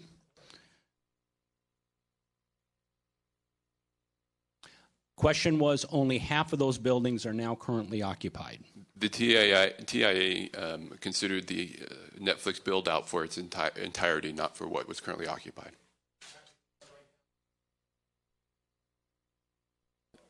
So the question is, the traffic now is only half of what it will be when it's currently occupied, and that is correct. And the analysis for that was conducted for Netflix incorporated the traffic study, the full traffic study for full occupancy of Netflix, not what the current level was.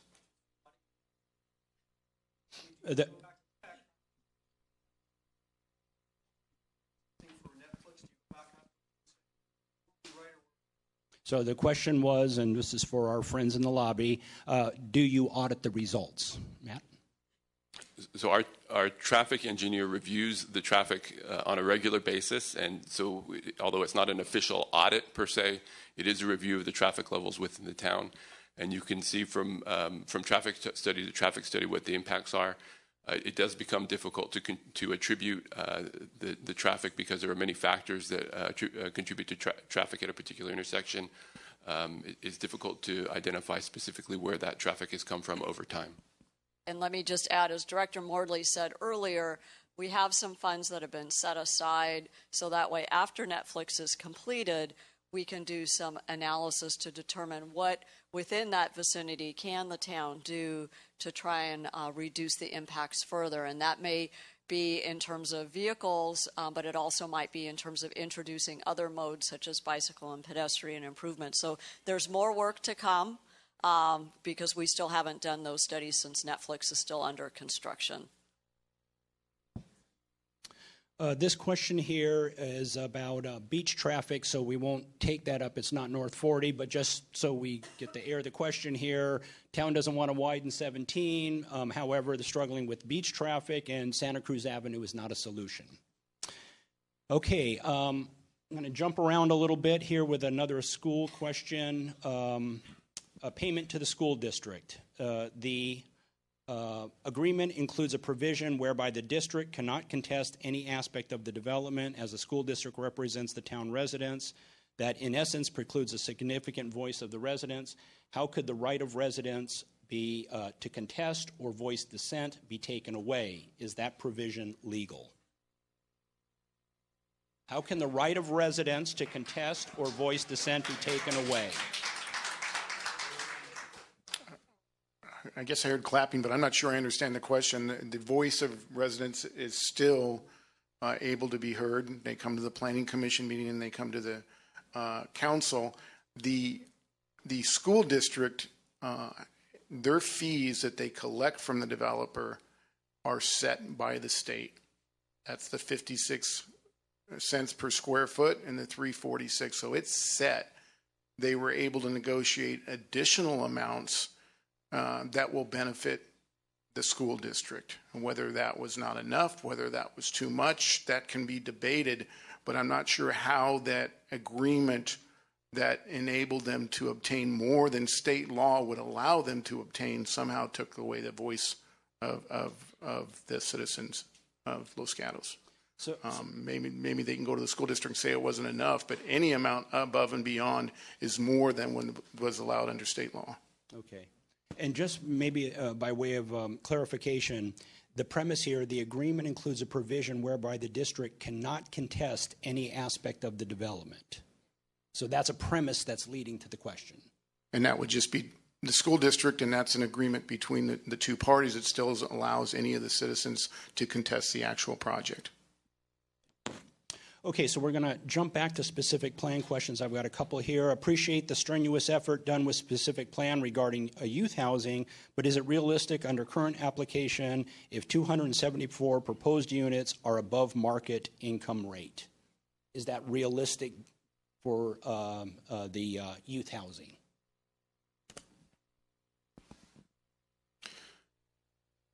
Again, it's phase one application information. I don't know, because I don't know how much they're ultimately be sold for. We can look to get some of that data, and obviously it's going to depend on the youth. Folks coming back to town, it's obviously challenging for some of them to get into the market because it is a good market here. And so I don't know that they're going to be, on the order of magnitude where folks can come back and then they'll automatically have a spot. It will provide an additional type of housing, which is important for the unmet needs piece. But obviously the specific circumstances would dictate whether or not, certain individuals are going to be able to afford these types of units when they're constructed. So this question here circles back to the unmet needs that we talked about. Does the town have any quantification of the unmet needs by market? The preamble, the specific plan talks about unmet needs for residential. Appendix C talks about seniors. Does the town have any quantification of the unmet need? I wasn't with the town at the time that the advisory committee was doing all of its work, but I believe there were several market studies that were done to help inform the preparation of the specific plan. I know the housing element has to do a demographic analysis to identify the needs across all income spectrums, so that analysis is definitely in the document. Typically, the state focuses more on housing for older persons as opposed to our younger population, but I think here in Los Gatos, we're really interested in making sure we can house all segments and all types of households within our community. We'll look a little bit deeper in our documents and put something up on the FAQ regarding that. Still specific plan. Are there any other areas in Los Gatos that have 20 units per acre? If not, what is the largest? There are areas of town that have 20 units per acre, and there are existing developments around town that exceed 20 units per acre. We can pull together some of those sites and get that information posted on the frequently asked questions as well. The question was from the audience, what's the definition of a unit? It's an individual living unit, whether it's a single-family detached house, an apartment, condo, townhome. That is a unit. It could be a secondary dwelling unit. There's a number of different definitions for what a unit is. So the density is based on the number of units per acre of the site, and that's where the density is derived. Thank you. The town used to have standards for open space and parking. Does the specific plan reduce this? And that would be private and public open space. The town used to have standards for open space and parking. Does the specific plan reduce that? including both public and private open space? Well, I'll speak to the parking first. There are some opportunities that are allowed by town code, but they're explicitly allowed by the specific plan, whether that's shared use of parking. There's some allowance, I believe, for reduced numbers for certain project or unit types. So the parking, yes. Open space, we have required setbacks, so that's not necessarily open space. But we do have general plan language that speaks to providing open space. I don't recall an actual specific number for either commercial or residential that is in place currently. And so if someone has reference to when that was in place or whether it was commercial and residential or not, that we can do some research on that. Great. We've had questions about amending the specific plan, et cetera. And this one is, can the specific plan be amended while there is a pending application? It depends where in the planning process that pending application is. Under the Permanent Streamlining Act and the Subdivision Map Act, there's what's called when it's deemed complete. And once an application is deemed complete, that then locks in your rules, regulations, and laws that are in effect at that time. So, for example, the application that is in right now has been deemed complete. So if any amendments were proposed and changed while that application is still pending and deemed complete, it wouldn't affect that application. The hillside views are obliterated based on the orange story poles. Can you require that the buildings be lowered? The specific plan sets maximum height. Those are maximum heights. However, again, getting back to the by right and the state density bonus provisions, which allow concessions to any number of topics, they can request those exceptions as part of the density bonus project. And so then it's whether or not we can make the findings, and I think it's a finding that has to be made if we don't think that concession is appropriate. We'll go back to traffic. Does the TIA conclude that the Winchester Lark Avenue delay from current or background to the full development of the North 40 in the AM be only 0.7 seconds? Let me read that again. Does the TIA conclude that the Winchester Lark Avenue delay from current to the full development of the North 40 in the AM be only 0.7 seconds, the delay? That is correct. That is correct. Okay, very good. Thank you. Do you live, this is for staff, do you live in town? If so, how can you recite these traffic findings with a straight face? Okay, so I'm not, read that one. Not sure that question followed our guidelines and staying focused on the information and fact sharing aspect of our question asking tonight. Another traffic question. How can you say that the plan won't impact downtown when traffic is currently preventing people from getting downtown now, and it will only get worse with the density of the North 40? So I think I'll start by saying that the council and staff spend a significant amount of our time managing traffic, and we look for every opportunity to help to manage the traffic and to lower the impacts of traffic in the town. So anything that we can do that achieves that is something that we would take on.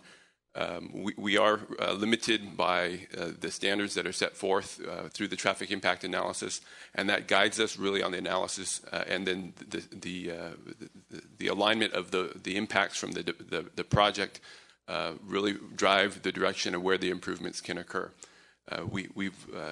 This particular project has very, very high standards, higher standards than are regionally adopted. So the efforts continue to look for every opportunity to manage the traffic. But I think what the heart of the question is there an increase in traffic? And there ultimately is. It's been determined to be within the tolerable standards that the town has set forth for itself. Very good. Okay, so I have about 5 or 6 commercial questions, and I've got a big stack of housing questions here. I'm thinking it might be a good time to take a break. So we're just about at the 2-hour mark, so let's just take 10 minutes There's refreshments. If you keep those refreshments out in the lobby, that would be great. We'll take 10 minutes, and we're going to reconvene here at 5 after. 5 after sharp. We'll do commercial questions and then housing.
Get started for the second half. If you could please find your way back to your seat, please.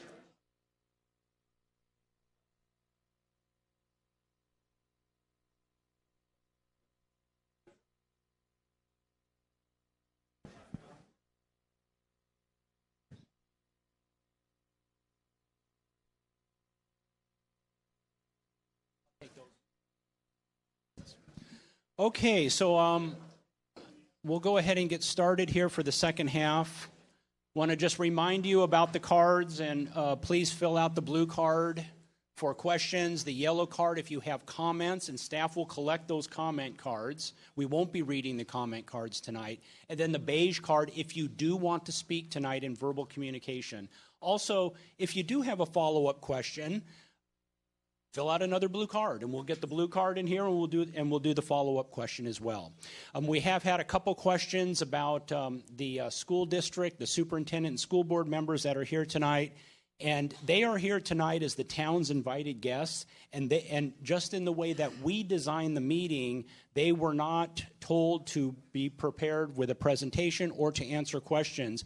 I have talked to a couple superintendents, and they invite you and encourage you to contact them directly. If you have any questions related to their agreements, how they're handling North 40 issues within their school boards and districts, please contact them directly.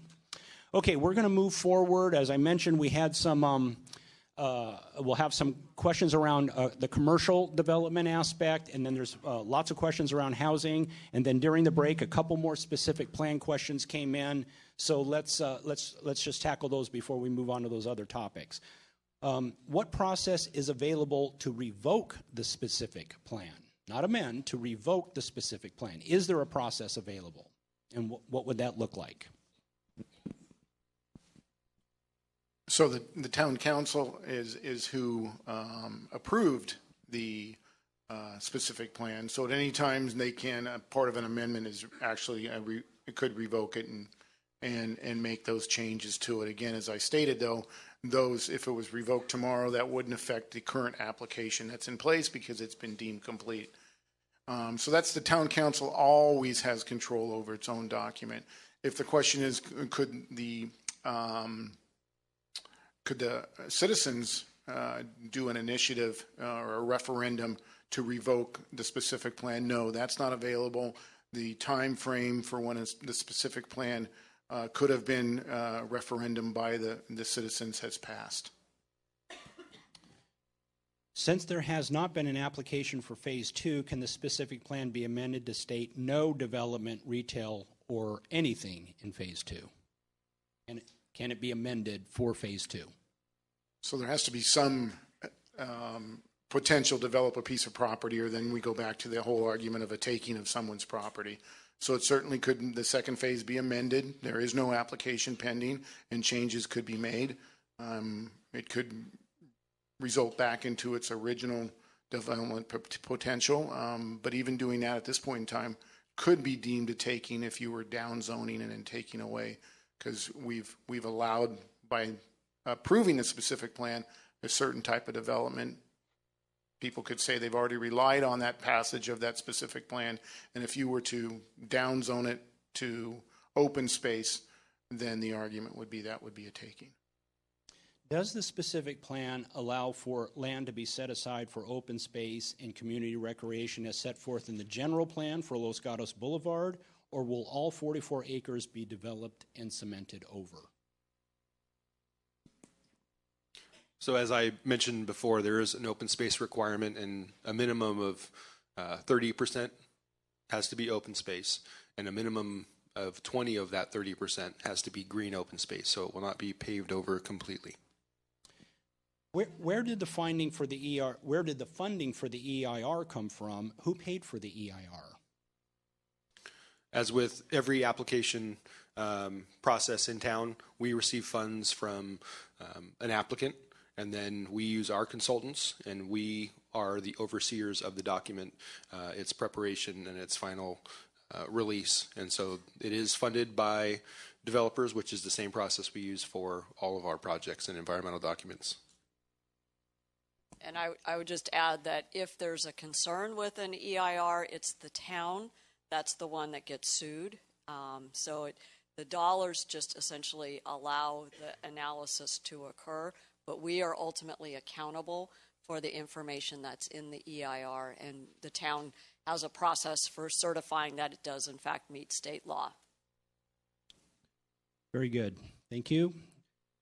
Here, I have a couple of traffic questions. TIA measurement by car does not reflect hold delay, 7 seconds times number of cars. Why does town oppose widening 17? So the first one, let me just find the question in there. A TIA measurement by car, does it reflect the delay, 7 seconds, time number of cars? If that makes sense, Matt? So I'll make the interpretation. I think the interpretation is that the number of cars coming out of the development seems to be more than would seem to equate to more than 7 seconds. So I'll answer that as the question.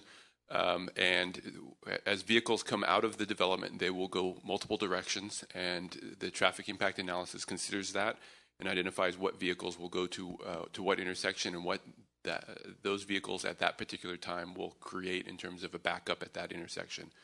And that equates to the delay.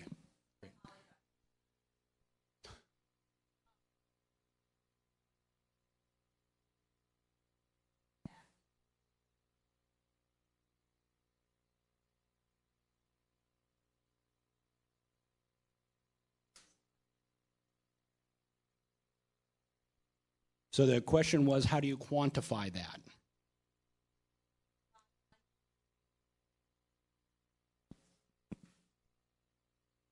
So how do we quantify the delay to the flow of traffic at a particular intersection? And so the analysis does, if you think of yourself as an individual coming up to an intersection, what you can anticipate the delay being to you as you approach that intersection. So it doesn't necessarily multiply. So if there's 5 people coming to an intersection, it doesn't multiply that 7 seconds times the 5 people. It simply identifies the impact to you specifically. Okay, here's another traffic question. There are 270 3 to 4 bedroom, 3 to 4 bedroom, 2 to 3 bedrooms with a studio that can be converted to into different units. An average of 2 cars per unit. Since the market price in Santa Clara, the vast majority have to be dual car households. How many cars are estimated in the plan? Let's see, how many cars are estimated in the plan by household is the question. So whether it be household or commercial space or office space, the traffic impact analysis considers the number of trips, not the number of vehicles, but the number of trips that are generated based on the industry standard for that particular use. So it uses standards that are set for us, and those are the requirements that are set forward based on our complying with CEQA. Has a comparison been made to other new high-density developments in towns such as Bluebird Lane? Can one be done?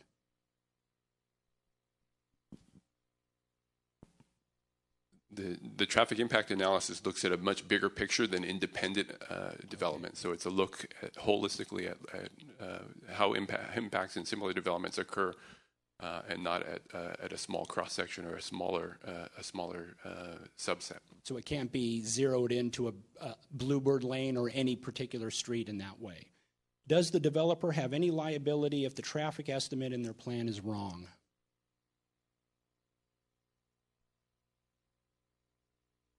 No.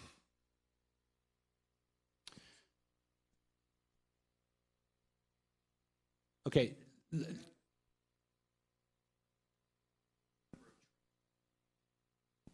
So the question is, how many cars are in the plan? And the follow-up is, do we base it on the number of trips? The number of trips that are expected out of the development, yes.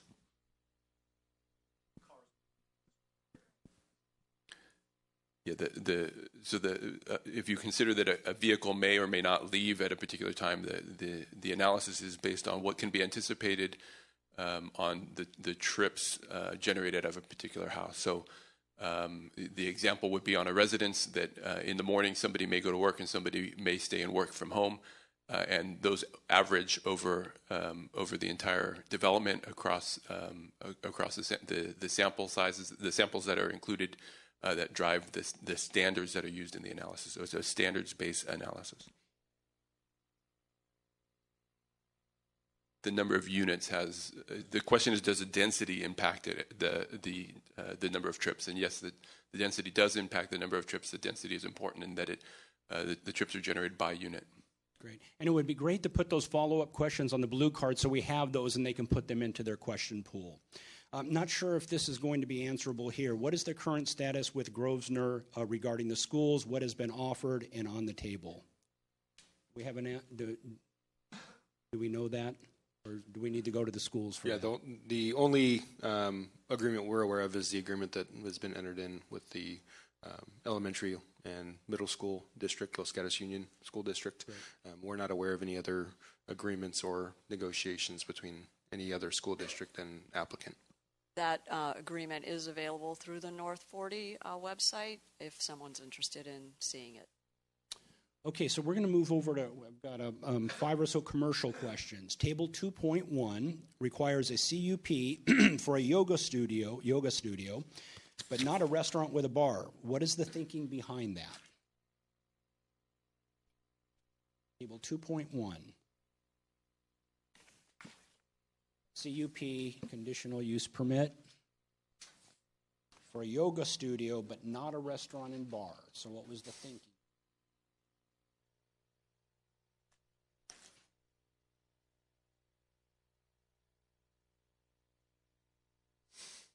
So this is one of the additional answers that we provided on the website today. I think the reference to a yoga club actually is relating to health club, not a yoga studio. This obviously was one of the many things that were considered is this table throughout the North 40 Advisory Committee as well as Planning Commission and Council as far as what uses should be permitted and what uses should require a conditional use permit. And so when I went through that process, that was discussed, and this was the ultimate decision that was made by the council for what uses would be permitted in the various districts and then what uses would be required to get a conditional use permit. What makes developer think any additional retail space is needed in town in light of lengthy vacancies of old? And mentioning Blockbuster Video, Wolf's Camera, the Hallmark Shop. So is the developer doing an analysis that additional retail is needed? What are they basing that on? First, are they doing that? And if so, what are they basing that on? Well, ultimately, there was a number of studies, leakage studies, showing what categories the town is lacking and where folks that live in town have to leave the town to get certain goods and services. And so that study did show that there was capacity from the leakage perspective to accommodate new retail and other commercial uses.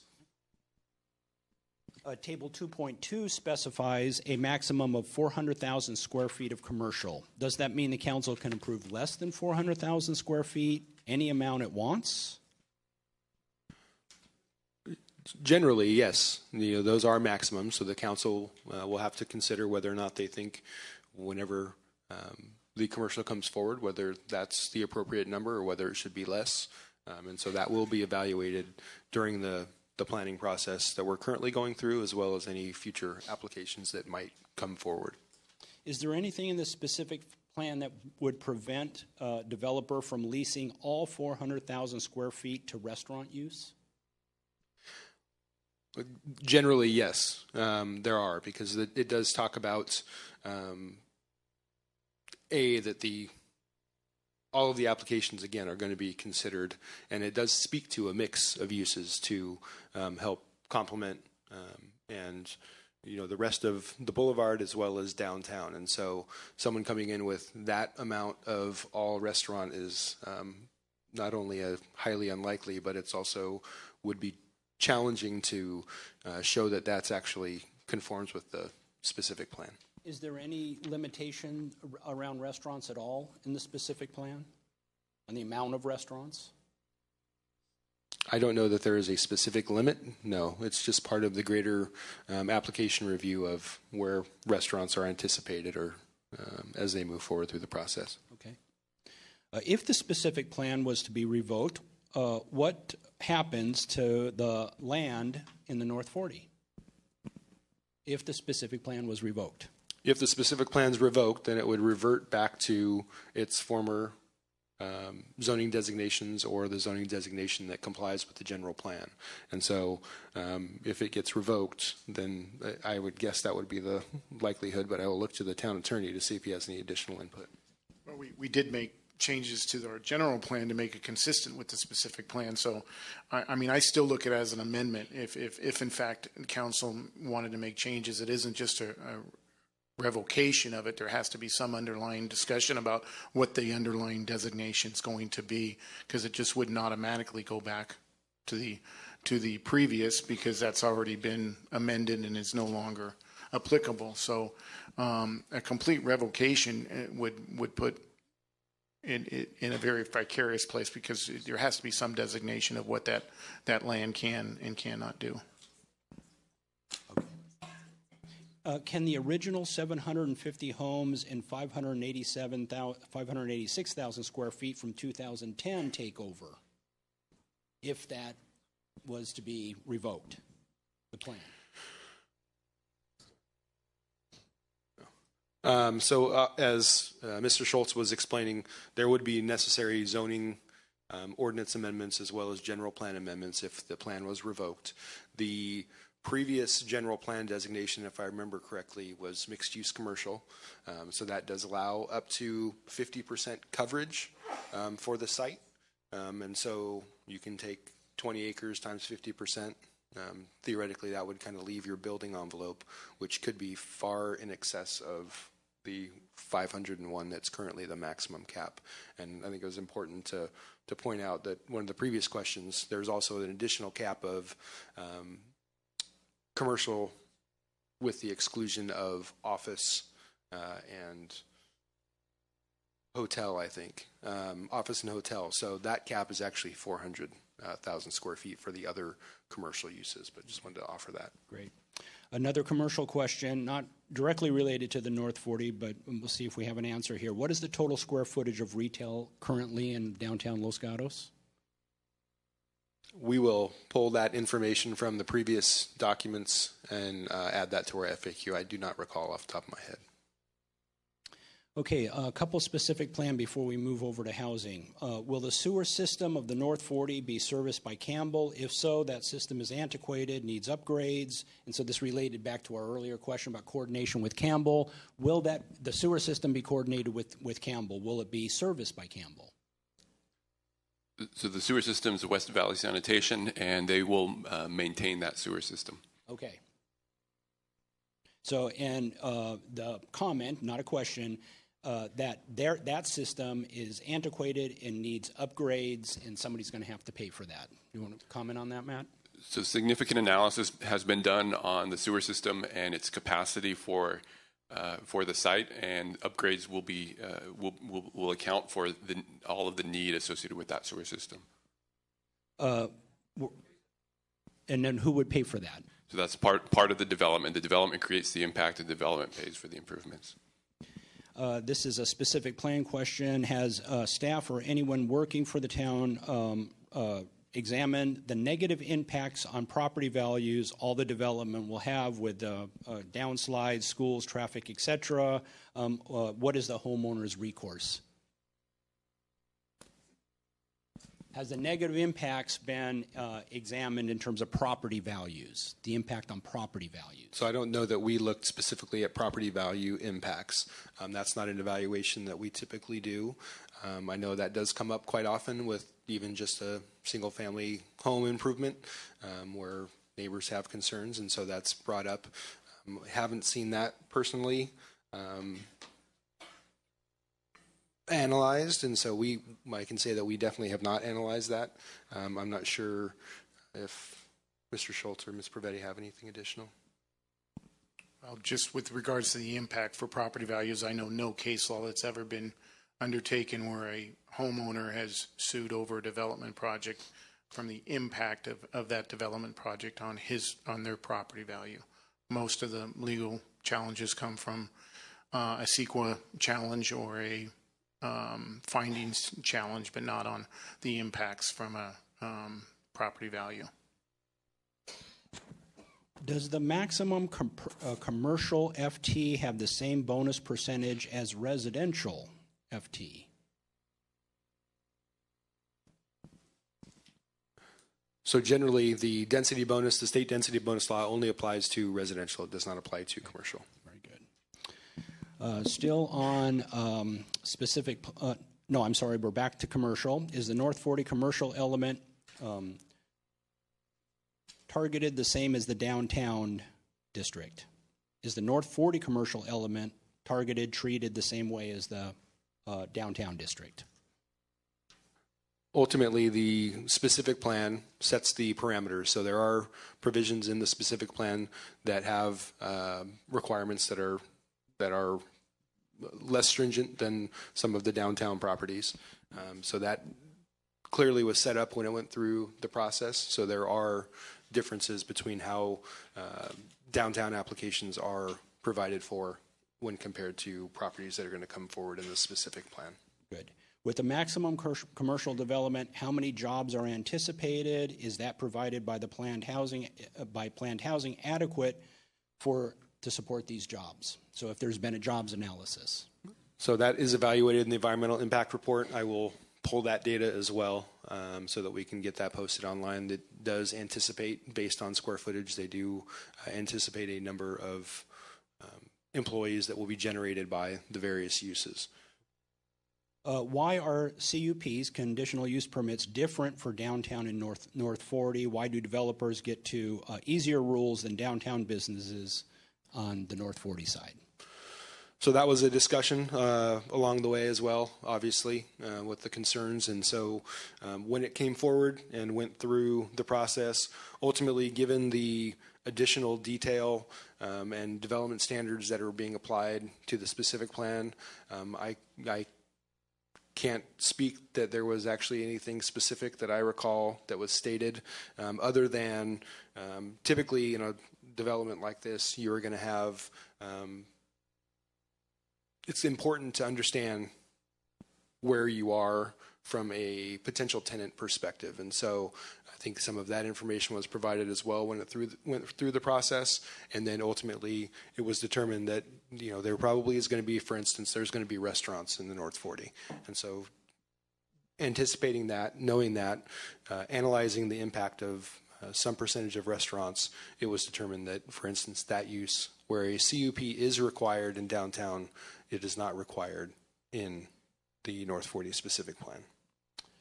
Okay, and there's a question here about asking why Los Gatos is not joining with other California cities and towns to push back against state mandates, mentioning some of the state mandates here specifically in terms of a water supply and pollution report. So I'm not sure if this relates directly to the North 40 or not. Was there a water analysis done? Was the pollution report, was that related to North 40, tied into North 40? So the North 40 is required to comply with stormwater requirements within the state and will do so. A large amount of that includes retention of stormwater on site. Okay. And ensuring that none of the stormwater that's released is clean and unpolluted, and that will certainly be a part of the project. Okay, and the question here is asking why Los Gatos isn't pushing back against those state mandates, joining with other cities and towns in California and pushing back against those mandates. The Los Gatos is part of a broader coalition of cities that provides input to the state on stormwater issues. And the town provides their voice through that coalition and does provide input to state requirements as they come forward, and the state requirements do get stricter and stricter over time. And we do work with our coalition to provide input that would help to manage the continued requirements. Very good, thank you. And if I could just add that we did do a water supply assessment, so there was an analysis done, and it's included in the environmental impact report. And working with the water district and the water retailer, we found that there is adequate water supply. I want to just add that we know that we are still in a drought condition, and so we do have local ordinances that encourage and require more conservation than what the state is requiring. So I think, again, our environmental history here in the town is continuing in our legacy, and so we tend to be more proactive in making sure that we're protecting our environment, whether it's regarding stormwater, drought, water supply, other issues. So it is something that we're very mindful of, and this plan was intended to make sure that we continue with that pattern. Good, thank you. Please. I'll add one more to it. We do push, if that's the word you want to use, pushback against the state. As Matt mentioned, we're a coalition of what's called the League of California Cities that we participate in.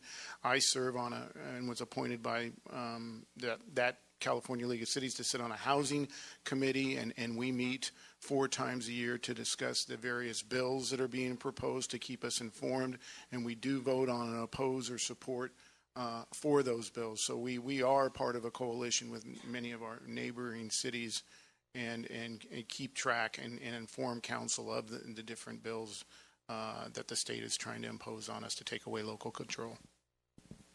Okay, we are moving over into housing now. What is the definition of affordable housing as required by the state? So there are different levels of affordable housing. There is moderate, median, low, very low, and now there's actually a new category, extremely low. So generally it's based on, and it starts at moderate is up to 100%, and so it's using the Santa Clara County average median income is what the basis is, and so they evaluate that, and then they look at which different categories they can go into. Our policy generally looks at having a mix between low and moderate units being what we start off with. So if a development comes in and they're proposing a certain type of project, then we would ask that half of the required BMP units be of low category and half be in the moderate category or median. And if I may just add some quantification to that. So we follow the United States Housing and Urban Development Guidelines for determining affordability, and it's all based on our county median income. So we are a high income community compared to other counties throughout California. By way of example, in 2014, if you were a household of 4 persons and you made essentially $100,000 a year, you would be right at that median. So then that's kind of the benchmark. So to be moderate, you would have to be 120% of median. So if you're a family of 4 and you earn $120,000, that would be considered above moderate. And then extremely low, just to kind of put the other side, that would be 30% of the area median income, and that would mean a family of 4 earning essentially $32,000 a year. So again, those numbers mean that you still are earning income, but you're essentially qualifying for affordable housing. And very low is 50%, as Joel mentioned, and for a family of 4, that's essentially $54,000 a year. So, so working families are essentially considered affordable housing in this county. How will the garden cluster homes look and feel like Los Gatos?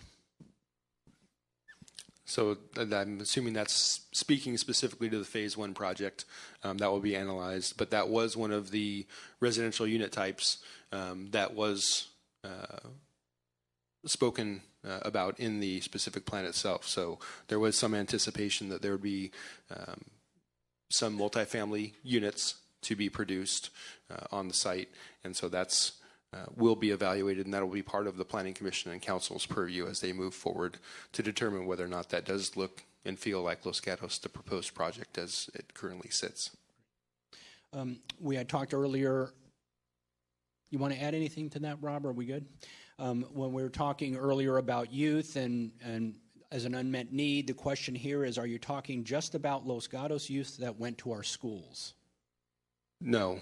I can elaborate a little bit. We can't restrict housing in that fashion, and if the town attorney needs to add anything else, but that's generally we don't have the ability to make those kind of restrictions. Okay, and this question here is related to the earlier question about pushing back against state mandates, ABAG, et cetera, mentioning Los Altos and Montecito successfully and legally circumvented those, and why Los Gatos is not doing what the question asker says Los Altos and Montecito are doing. Well, I'll have to research both of those because I'm not aware that they were able to circumvent state law. There is an appeal process. Saratoga went through it. I know they lost. So there is an appeal process when they come out with the arena numbers that you can appeal and provide factual evidence that the numbers that they have given you are too high. Sometimes those appeals are won. I'm trying to think of the numbers. Saratoga, they were giving, I believe, in the high 400s, as opposed to ours, it was the 600s. And they wanted to try to lower it down to the 419 number, and they lost. So, whoever the person is that knows Montecito and the other community and how they were circumventing the law, if they know more, I can certainly look into that and provide a more detailed answer. But anyone who has tried to circumvent the law has lost in any lawsuit that I'm aware of. And in fact, just recently, the Montecito City Council had to zone a property for multifamily development. Of course, it was very controversial there, but that was to implement its housing element. So again, they needed to show action to zone adequate sites for affordable housing, and so the council did take that action. Okay.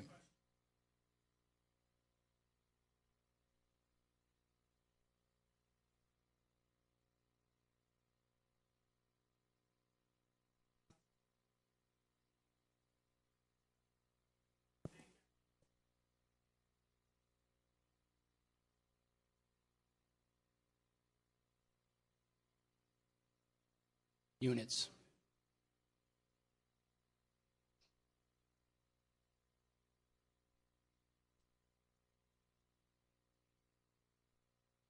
Okay, so the comment here is about using granny units and so forth, and that's for our people in the lobby.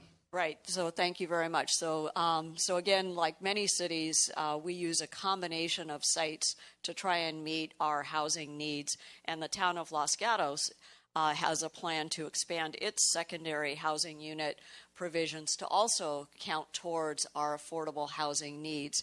So because of the way Montecito did it and reduced the density on the Hacienda site, they had to find a replacement site. And so the replacement site was found, and so they are in compliance with their housing element. So it wasn't to circumvent the law, they just found another.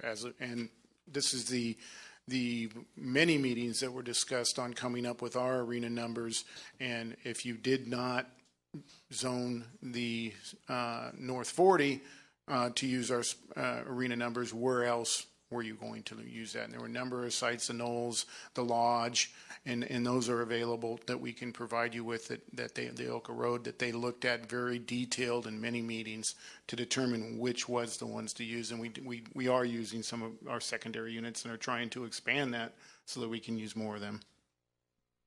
We had the earlier question about definition of affordable housing. This is define low income and very low income.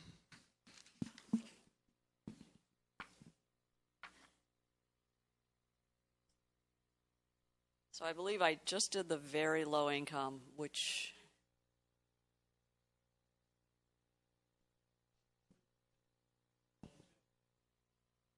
homeless. We do have working homeless in this county, so that is an issue. But like any affordable housing program, especially our BMP, someone would have to demonstrate that they qualify because of income, and ultimately it's the property owner that would decide whether or not an individual qualifies together with our housing program administrator.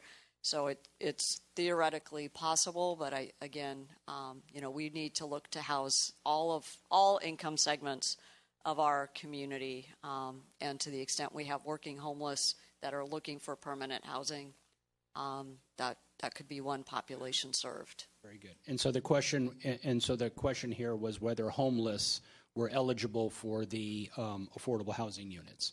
Here's just an interesting little question, sort of a trivia question. Is the governor's bill AB 250 by our own Assemblyman Evan Lowe? Does anybody know that? It's a different. We can move on. We can make certain it was in my mind it's a Governor Brown's bill because it was a trailer bill. It was tacked on to the budget as a gut and amend, so it didn't go through any committees whatsoever.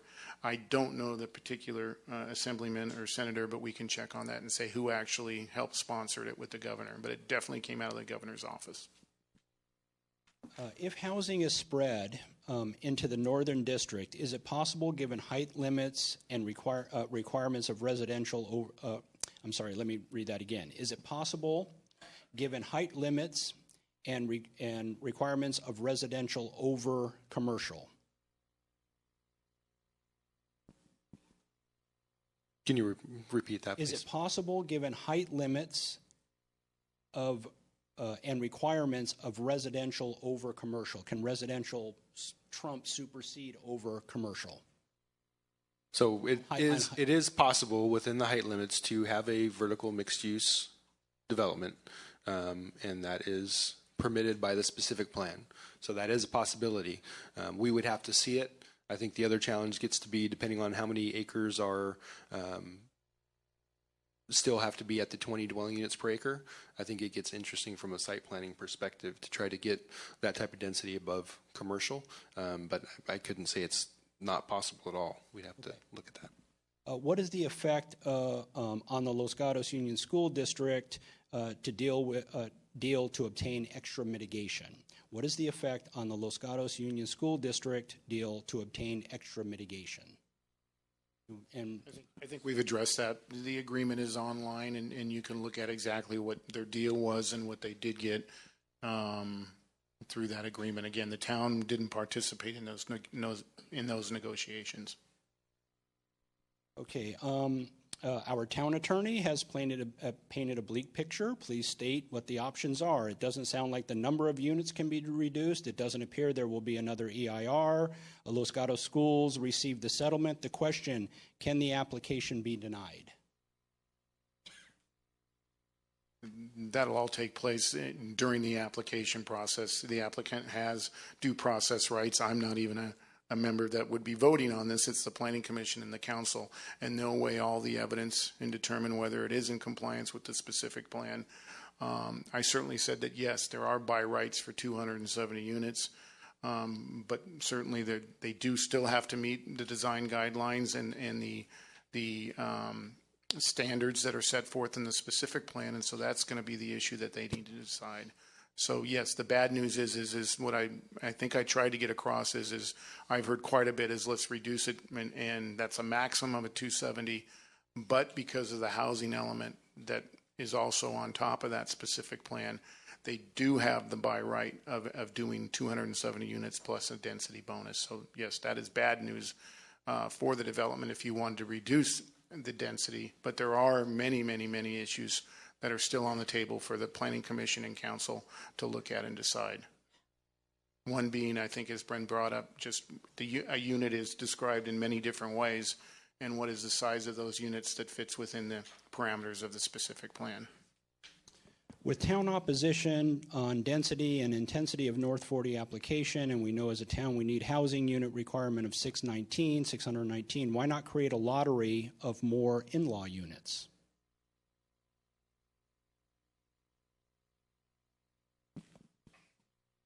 I guess I don't understand the lottery question, frankly, but maybe it's providing opportunities where they currently don't exist, maybe is the idea of a lottery.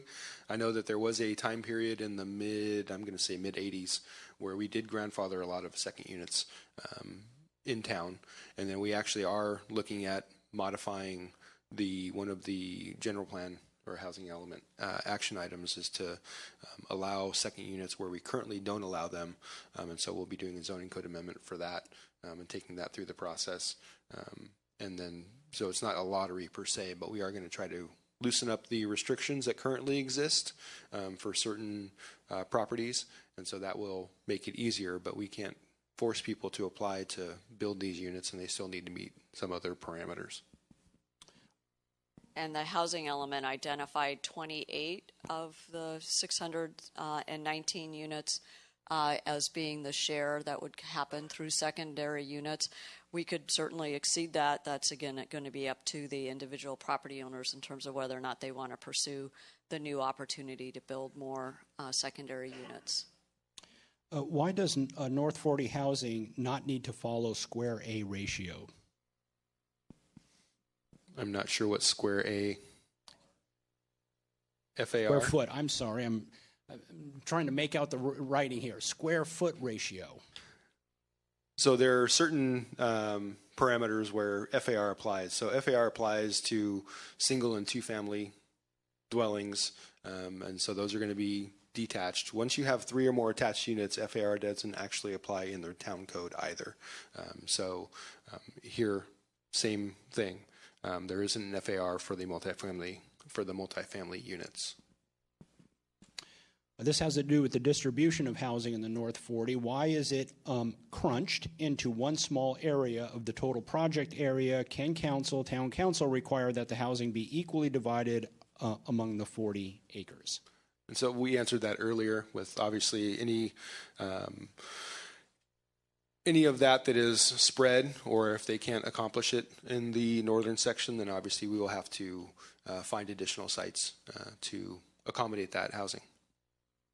Why was the maximum number of units changed from 264 down to 270 units? So originally it was 364. 364, thank you. 364 down to 270, thank you. So it was discussed during the hearings, if I'm going way deep into my recollections. During the process, the specific plan, the housing element, there was some overlap. And so there was the conversation, because we did have a lot of conversations about this by right density bonus concerns that were raised just through the housing element. And so it works out that if someone were to take advantage of a density bonus on this site, then the 270 is the number where if you apply a 35% bonus, you get back to the 364. So it's accommodating the up to 364, which was also the number of units that was analyzed in the environmental impact report. Is the North 40 subject to the Los Gatos Boulevard plan? I believe we answered that in one of our FAQs. Let me take a look. I think the short answer is it is not applicable. The specific plan creates the development parameters for all of the properties within the specific plan area, but I will look and see if there's anything to add to that. How will publicly accessible space be insured in the future? What is considered defined as privately owned and maintained and public access space? So we are still, again, working through the development application process. So there is a significant amount of area that is going to be publicly accessible, private, open space. And so we will be working through that through ultimately probably CC&Rs and other agreements and their conditions of approval that will deal with that to make sure that it remains publicly accessible. Does the 13.5 acres in the North 40 that is by right, 20 units an acre, all have to be in the Southern District, Lark? Yes. The answer is no. And we've added additional information in that in previous questions as well. Great. And we can go back to the Los Gatos Boulevard plan. So the specific plan incorporates or complements the concepts and guidelines from the Los Gatos Boulevard plan where applicable. So essentially, when the advisory committee and planning commission were working on the specific plan, the Boulevard plan was one of the inputs into that process. So strictly, as we evaluate the development application, we're going to be evaluating it against the specific plan and not the Boulevard plan. As one of the many renters that will now be displaced by the North 40 development, what provision for relocation assistance and affordable housing will be provided for us? So we've also answered that one on the frequently asked questions. The town doesn't have any ordinances, rules, or regulations that call for relocation expenses. So We don't address that. There are a number of state laws that can address those issues, one being the Ellis Act. I don't know the circumstances of each individual renter and what their agreement is. For example, the Ellis Act applies only for multi-dwellings, so I'm not sure the situation. So what we've done is we've tried to connect the renters with people, with the county, with our Hello Housing, and with our mediation and arbitration service, because we do provide mediation and arbitration service for landlord-tenant issues. But we don't have any ordinance that we could enforce that requires that of a developer in this type of situation. My analysis suggests that North 40 development is being done at maximum levels. Highest possible buildings as zoning allows, highest possible density as zoning allows, highest possible low-cost housing as zoning allows. Is this true, and why is Los Gatos taking that approach? So I think that's a specific application question, and I think those are great comments, and that's what needs to be analyzed by the Planning Commission and by Council as to what are the those height issues, those setback issues, and whether they comply with the specific plan, and to look and analyze those. So it doesn't specifically address anything in the specific plan, so we'll wait for those questions and comments and for the deliberation by the Planning Commission and Council. Why can't the town require the height of the houses to be lower by requiring the developer to build basements instead of 3 to 4 story buildings? So the developer, obviously, we look at development application when it comes in, and we compare that to, in this case, the specific plan or the zoning code, general plan, those documents. So the applicant could propose to do cellars or basements, but that would be for them to propose. I think it gets back to the same challenges with by right and density bonus concessions, where we will be looking to see what, if any, options there are as they relate to that. Okay, this question is about affordable housing and state mandates, and the question is it really a state mandate, or is it more of a suggestion? In other words, stating that housing is an issue, although nothing is mandated or enforced, only suggested. So is that true? So I'll go ahead and start. I think, it really gets back to there is a state law that says you have to have a housing element. I think the question that comes up often is that the town is required to plan and show that we have adequate sites to accommodate that housing. We are not required to build it or to go knock on developers' doors to have them build housing, but we do have to show that the adequate sites are available in town to accommodate those affordable units. And I don't know, Ms. Privetti, if you have anything additional. So I think Joel addressed it by saying, yes, it is a state mandate to have a housing element, a state mandate to show that you have adequate sites to build your arena numbers. We don't have the ability to go do it. The developer does. There have been specific cities, and I did a memo on that about a year ago, and I can repost that again, as to the litigation that has developed over towns and cities that either dragged their feet or failed to produce adequate sites that could be developed for affordable housing. In each and every case, they've lost. They've had to pay hundreds of thousands in legal fees and had to develop a housing element. There's even been very close where the state has said they'll even take away your planning authority if you don't. It's the same type of thing, if you want an analogy, because I've worked in a lot of coastal cities, is every coastal town has to have a local coastal plan with the Coastal Commission. It's the same type of thing as you've got a state organization implementing themselves on and telling the town or city what to do and what they shouldn't do. And Malibu was one that almost was in litigation for many years because they refused to follow the state mandates of a coastal local plan. And they came very, very close to having their planning powers taken away. There's many other towns that have just said, okay, we can't do this. We're going to turn over your planning powers. So that in many local coastal plans, they don't have towns. They don't have even a planning commission because the state has taken it over through the Coastal Commission. So does the state have funding to do that? No. Do they have the the funding to even file suit against the towns of the city. That's not really where it's coming from. The lawsuits come from the buildings associations that will sue because you haven't complied with state law. It's not the state that has to sue you. Any individual can sue you over the fact that you haven't complied with state law.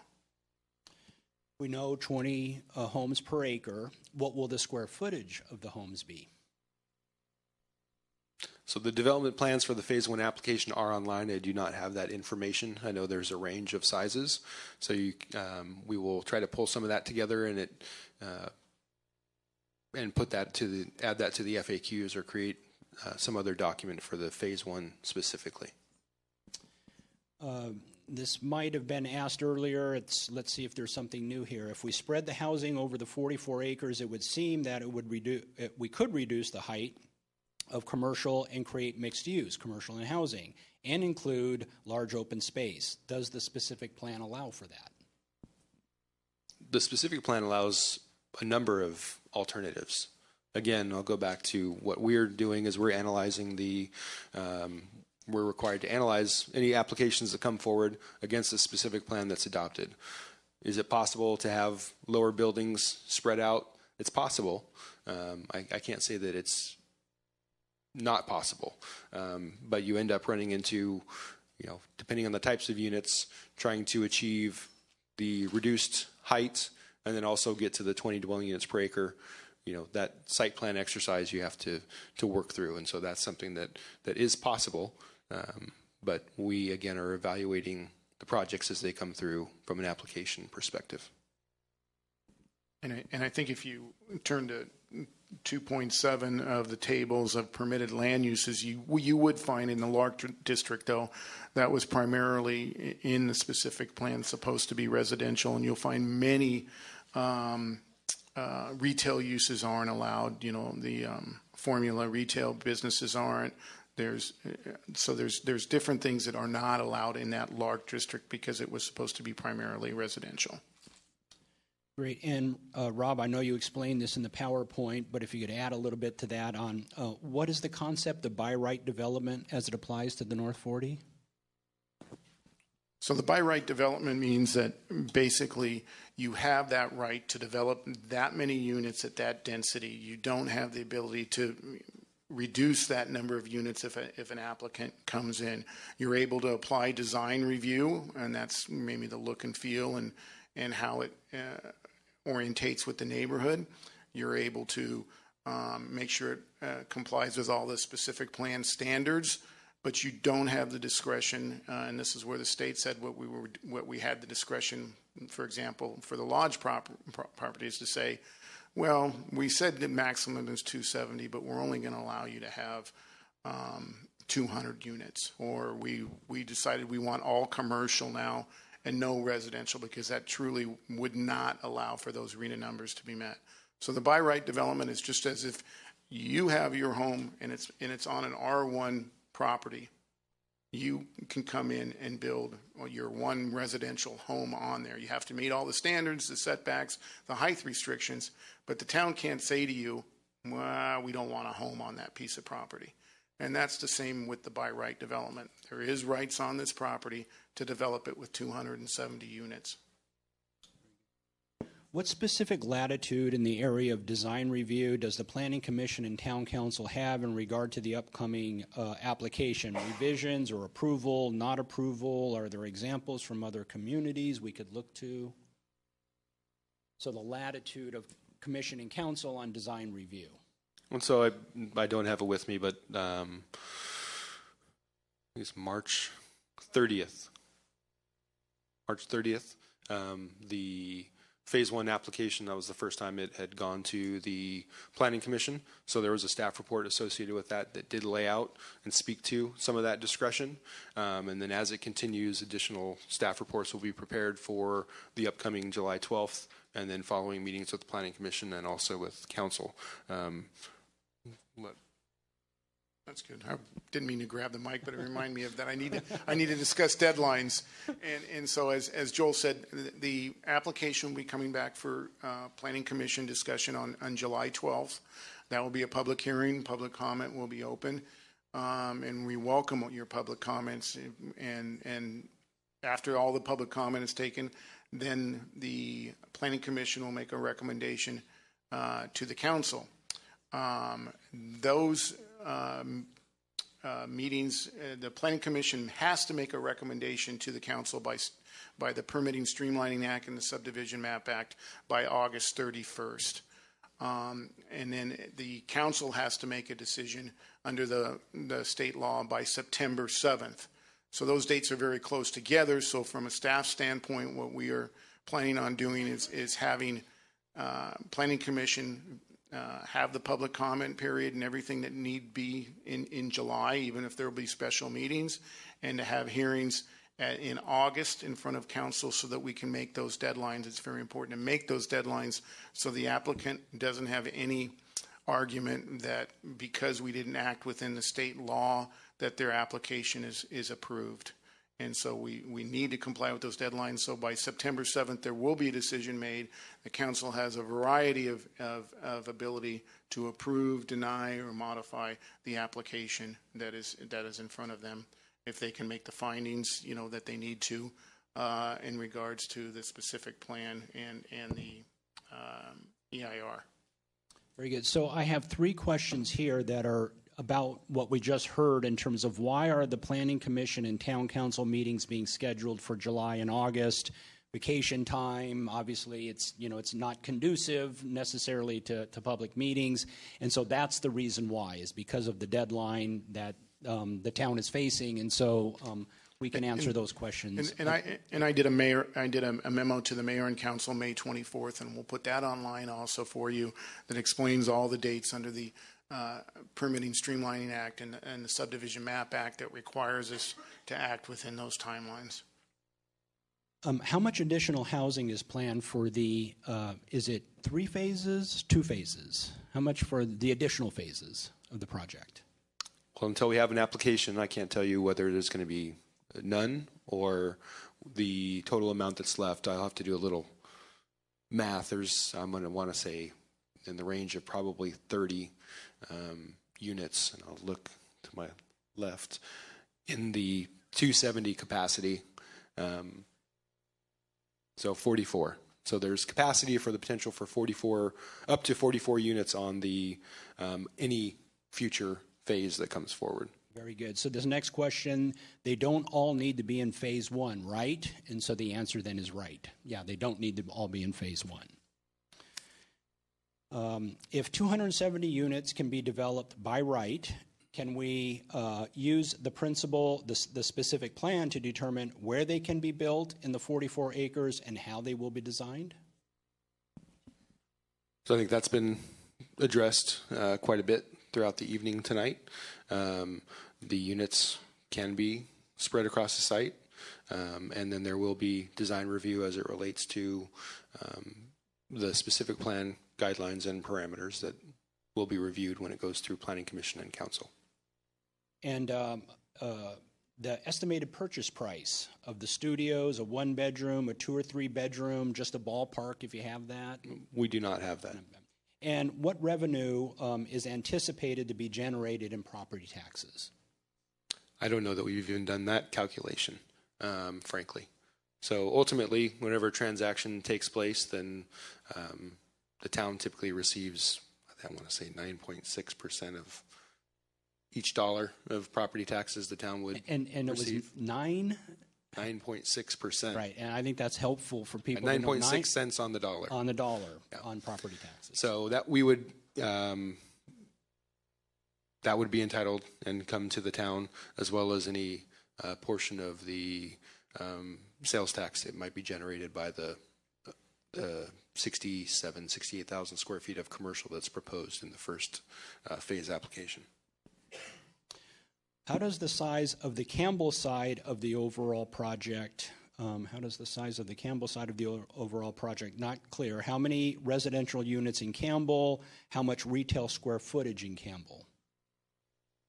So for Campbell, I think we just spoke about this as well. So I think the line is pretty close to where the first phase line is, but I don't have that exactly. So it could be up to 44, but I think we can take a look at that piece and get that answer up as well. And then the Northern District obviously we talked about that would be predominantly commercial if the project that's currently before the town is approved.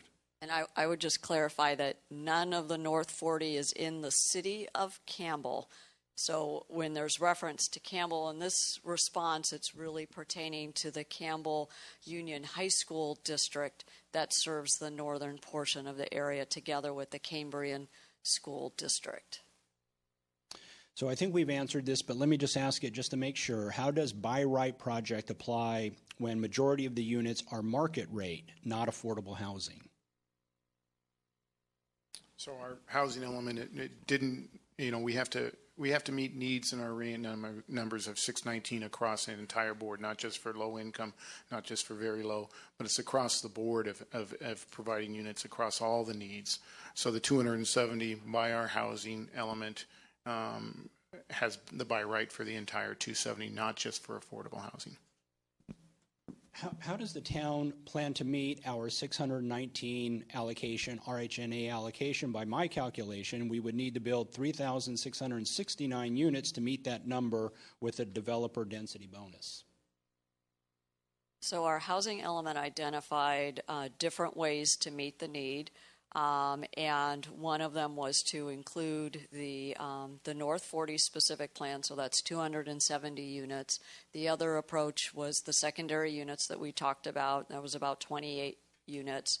We also talked about doing an enhanced secondary unit program. That would bring another 27 units. We do include the South Bay site as another housing opportunity site in the town with a yield of about 148 units. And then we have other sites such as Oka Road, which is 99 units. We also were able to take credit for the recently approved Knowles development that was happening at the time that we were developing or preparing the housing element. So we actually got credit for approved units that the town had done of 57. So there's a variety of strategies that ultimately came into our housing element at a variety of densities. Project seems dense, buildings seem high. Why is there not park area or other public use space that would reduce the number of units? I think we've answered this as well. We're still working with the 20 units per acre, and there is publicly accessible open space that will be part of the development. And so I would encourage folks to go online and or attend Planning Commission meeting on July 12th. And you can take a look and see what's proposed. Can the town force the developer to spread out the units across the property that is not part of an application? I think we've answered that. I don't like the word using forced. I mean, the council has the ability to approve, deny, or modify any project that comes in front of them. If an applicant doesn't want to do that, then they don't have a project. Other than the numbers required by right by in the housing element, does anything else encourage that maximums be reached or minimums be reached? Height, setbacks, open space. Does anything else encourage that maximums be reached, minimums be reached? No, but again, when we go through the project, when you ask for a density bonus, there are concessions and waivers that an applicant can ask for, and again, state law says we have to allow those. So that's the pushback we're going to look when we're analyzing this, is with the density bonuses, what type of waivers and concessions is the applicant looking for? Is it accurate to assume that part of the motivation for such a large, high-density project is at least partly to prevent any additional smaller sites such as scattered all over the city? So if you concentrated the high density, high height in one area, then it wouldn't be scattered across the city, but it would be localized in one area. Is that part of the motivation? I don't know if that's part of the motivation, but that was definitely part of the discussions as the Housing Element Advisory Board and then ultimately the Planning Commission and Council struggled with was, should the North 40 be used? Should we go back to the AHAS opportunity? Should we look at other sites? Ultimately, the decision was made to incorporate the 13.5 acres for up to 270 units at 20 dwelling units per acre in the housing element, and that was the strategy that moved forward. We've talked at length about options and opportunities. If that number was changed, then we would be looking at a similar evaluation of going back through and finding sites to make up for whatever density and units have been lost. And I would just add that overall, the town has a general plan that identifies the appropriate uses throughout our community, and we really want to make sure that we put any new development in the right place. So as there are other development applications pending or in the future will be applied for, we would encourage all of you to be just as actively engaged as you are now. We do have pending subdivision applications, for example, that would increase housing in other sites that are not even in our housing element. And so I know there's a lot of attention right now on North 40, but this isn't the only application that's moving through the process. And we do have a pending planning projects portion of our website, so I would encourage all of you to become familiar with it. There's a map-based approach so you can see what's happening, what's proposed in my neighborhood, and then the project planner's name and contact is available, so you can, take a look at those applications since they are pending, and definitely please participate in our process as those move forward as well.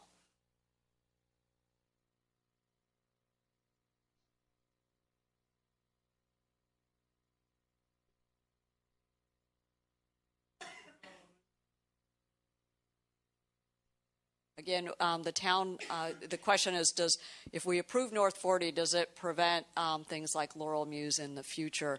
And really, all land use decisions are unique, and they're considered on their own merits, determined by consistency with the general plan, zoning, and other applicable codes and guidelines. So we have a lot of properties here in town, and with a strong economy, there are a lot of property owners who are trying to make sure that they get what in their opinion would be the highest and best use, and those applications are going through a similar process. Not necessarily, again, ultimately our deciding bodies, Planning Commission and Council, make those decisions on their own merits. If additional commercial development is allowed at this site or anywhere else in town, does that trigger more state mandated housing? Additional commercial? I'm not familiar with the methodology and what goes into that. Maybe Ms. Privetti can offer. Yeah. No. So it's essentially a separate discussion. So we have our housing need numbers that were identified, and we've adequately planned for them. We've identified sites. If there's new commercial development that happens, there is not a housing requirement that follows. And I think we've answered this, but just in case, how are housing needs determined? Well, housing needs are determined in a very complex way for purposes of our housing element. There's a strict methodology that is outlined in state law in terms of who makes the population projections for the state of California. That's the Department of Finance. And then they give the number for the Bay region, the 9-county Bay Area region, to the Association of Bay Area Governments. And then that regional agency sets forth a methodology to distribute all of that new population and the equivalent in terms of housing to all of our respective communities. So that's a very public process. The town's able to participate and comment on those numbers before we then do our housing elements. For this county, in the next cycle for housing elements, we're considering doing our own methodology with our colleague cities within Santa Clara County so that we have even more local control of the distribution of that housing. That won't happen until 2020, but again, that'll be a whole other process, and we are looking for how we can maintain the local control and have more of a voice instead of a regional agency telling us how much housing we need to plan for. Do other developments in Los Gatos have the same square footage, unit number, acre density? So the short answer is there are other projects that have, that actually even exceed the density for what's being proposed on the North 40. I think earlier I mentioned I will look to pull some of that information and get that posted so that folks have an idea of what that looks like. But there are other projects in town that have more density. Now, the square footage and those things, we would have to look at that. This probably is the biggest combination the specific plan would allow, but you also have to take into account a lot of other factors of, A, when some of these other projects may have been built, and then what size the properties are, and so we'll try to pull some of that information together and get some information posted on the website. What is the current approved number of housing units and commercial space square footage not yet built out? Number of housing units, commercial square footage not yet built out. We don't have that data, but that's something we can try to pull together. You mentioned that Saratoga has lost its appeal to reduce RHNA, the numbers, yet we don't see orange monster development story poles in Saratoga. Why are we letting developer dictate what is best for RHNA needs? Granting units, please. So the question, why are we letting developer dictate what is best for RHNA needs? This process was done through the town. So this is the town's document. The town took this through the public process, and we had a lot of conversations. Some of them are very similar to the conversations we're having this evening. And ultimately, the decision was made to use the North 40 specific plan site as one of the components to meeting and achieving our regional housing needs for this housing element cycle. Any plans for solar panels or roofs on roofs? Gray water systems built into the residential and commercial structures, rainwater capture systems. Any plans for any of those within North 40? Again, that's going to be part of the phase one, so we will take a look at that information. But there is green infrastructure that encourages it if it not only requires it. The other, speaking to what Director Morley spoke about before, their C3 requirements now require a lot more treatment on site. So there typically is some of those components get added in, but we'll specifically pull that information up. And the specific plan does have sustainability guidelines, so there are specific guidelines in section 3.3.8 that does promote a lot of the sustainability issues that were raised in the question. You mentioned single-family home has to follow FAR requirements, FAR requirements, but multi-units do not. Yet developer application is waiting to sell each unit as a single unit. Why discrepancy? Should town reduce intensity of application to comply with other single-unit FAR requirements? Appreciate the question. So the difference is the distinction of attached units. They're still single-family units that are being proposed. They're just attaching 3 or more, which for the town makes that a multifamily dwelling unit. And so you have, let's just for discussion purposes, you have one building that has 3 units in it, but they're all sold to 3 different property owners. So that's a multifamily development. And so those, based on current town code, do not have FAR requirements. Did the town impose requirements on the construction phase? Can't imagine huge construction, materials trucks flowing from the site to Los Gatos Boulevard for years. So did the town impose requirements on the construction phase, staging, that kind of thing? So that's specific to the first phase project, and that will come forward through the improvement and the conditions with that with that project. Okay, very good. And obviously, opportunity for public comment around that. So we are down to our last question card here, and this really is about sort of ethics and the Brown Act. What are the policies, ethics, standards regarding staff and council interaction with developers and/or vendors? How is this monitored to ensure residents are protected from undue influence on staff and council? So we have specific policies that address this issue. For the Planning Commission and policy, they're allowed to have no contact. We call it, they're allowed incidental contact. So for any project they go out to, they're able to at least, if they're going on someone's property, say hello and maybe get orientated to where the facts are. But our Planning Commission is not allowed to have any what we call ex parte communications with developers, with citizens, with no one. It's a very, very strict rule. I've brought it back a couple of times for even council to discuss in Planning Commission, and both the Planning Commission and the council has wanted to keep that rule intact. For the council, it's different in that they are allowed that ex parte communications, and we specifically even say the reasoning is that they're elected officials. They need to hear from the public. They need to hear from you as to the issues that are coming forward. So they're allowed to have that ex parte communications with you and with the applicant. It does require, though, that before any hearing where there's property rights involved, that they do have to disclose those ex parte communications. So when it comes in front of council, and even when it comes in front of Planning Commission, we have the ex parte communications, and that's why they'll say they did a site visit and they might have had incidental contact. But with council, they have to state who they've met with, and whether they gained any other information that's not in the public record, because it's very important from a due process standpoint and a Brown Act that any information they received outside the hearing is brought into the hearing, so not only they know that, but the rest of the council knows that, so everybody has the same information to make a decision. Thank you. Okay, so no other questions. We'll move to the public comment period of our meeting here, and so this is the beige card. And so if you want to speak, we'll have 3 minutes, and if you want to speak, just fill out one of these cards and you can hand that to Christina. So we'll queue up over here for public comment, and I'm just going to hold the microphone while you make your comments.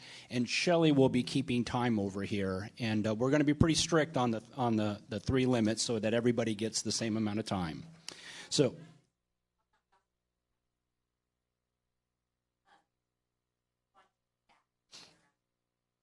Okay, so the follow-up is staff interaction and how that plays into the ethics and Brown Act, et cetera, et cetera. Yeah, good. Thank you. So under the Brown Act, the staff isn't even a part of that. It applies to elected officials or appointed officials. So we don't even have any requirement of the Brown Act. For myself, I have an open door. Anytime any member of the public wants to come in and talk to me about the specific plan, I'd be happy to do that. We also have meetings with developers to make sure we understand their proposal and how it does or does not apply, how our feelings is. They always want to know whether you're going to be supporting this project or not supporting it, and we have to take them through our analysis just as we would for any member of the public. So we don't include developers and not include the public and not include the developers. You're open to speak with any of us at any time. Thank you. Okay, so public comment, verbal communication. Chris Chapman, please come over here. Roy Moses, and we'll queue up 3 at a time, and Bruce McCombs, please. So we'll start with Chris, and then go to Roy and to Bruce. Oh, you're going to hold it. Okay. My name is Chris Chapman. I live at 201 Mistletoe Road in Los Gatos. And my concern is that I'm astonished that this plan is going to have 2 or more school districts service the development. I find that now is the time to address the consolidation of schools. You're approving a development to where kids on one side of the development will go to one school, kids on another street will go to another development. I look at the school district members here, I look at the town council, and I heard a comment from the town councilor that said, we have nothing to do with boundaries. I, as a resident of Los Gatos, look to the town council, the planning commission, and the school districts to work together to allow for one school district to service these 320 houses. I find it kind of amazing that we're talking about a bicycle path going around this development for our kids to ride their bikes on, but oh well, Johnny's going to go to Cambrian and so-and-so's going to another district. And I implore everybody here to work together with the state to make it a consolidation of one school district serving this development. Thank you. Thank you, Chris. We have Roy up next, if Roy Moses is here, and then Bruce will be after Roy. I'll go ahead and hold it for you. Okay. Thank you very much, and I want to thank all the council members and the planning commissioners for getting this meeting together. And you got a big job to do. This is our town. I don't know how many of you that work for the town are actually citizens of Los Gatos, but I've lived here for 48 years. It definitely has changed. I don't like the change. Change is inevitable. I mean, we all know that. I'm in a second career. My kids will probably have 3 careers. When you're young, you try to make some plans, and you have a family, and you plan for your finances, and you look ahead. The kids got to go to school. They're going to get out of school. Hopefully, they're going to not be dependent upon their parents. They're going to be out living on their own, which ours are, and all these things. So planning forward and looking ahead is very, very important.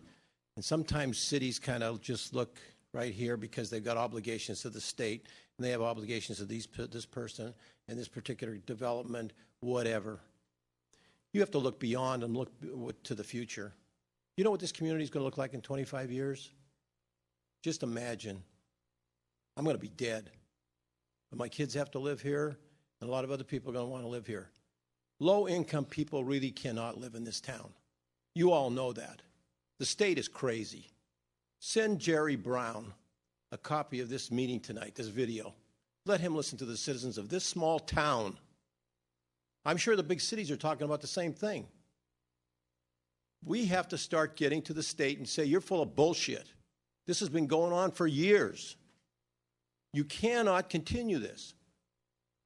I mean, this town cannot hold more people. What are you going to do? Stack them on top of one another?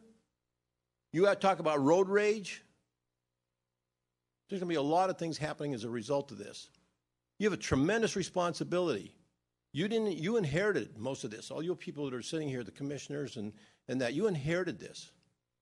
But we have to start mitigating some of these things. So I ask you, passionately ask you, there are ways of mitigating the density, all the other things that are going to impact traffic, local services, all the things that we talked about here tonight. You've given us a lot of good answers and all the things. You've done a lot of homework and all these other things. It still doesn't stop the fact that we have a problem, and every other community is going to have a problem. Okay? I think I have 30 seconds. I've been Continue on. I've been here before. Good. So I want to thank you all, but I'm just telling you, we're going to be here. The citizens are going to be here. And it's unfortunate it's going to be in the summertime again. All these big issues come up in the summertime. There's 40% of the people that are not here tonight because they're gone with their kids enjoying someplace else.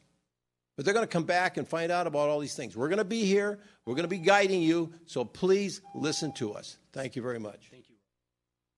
Okay, so Bruce is up next, and then after Bruce, it'll be John Etchinger. So Bruce?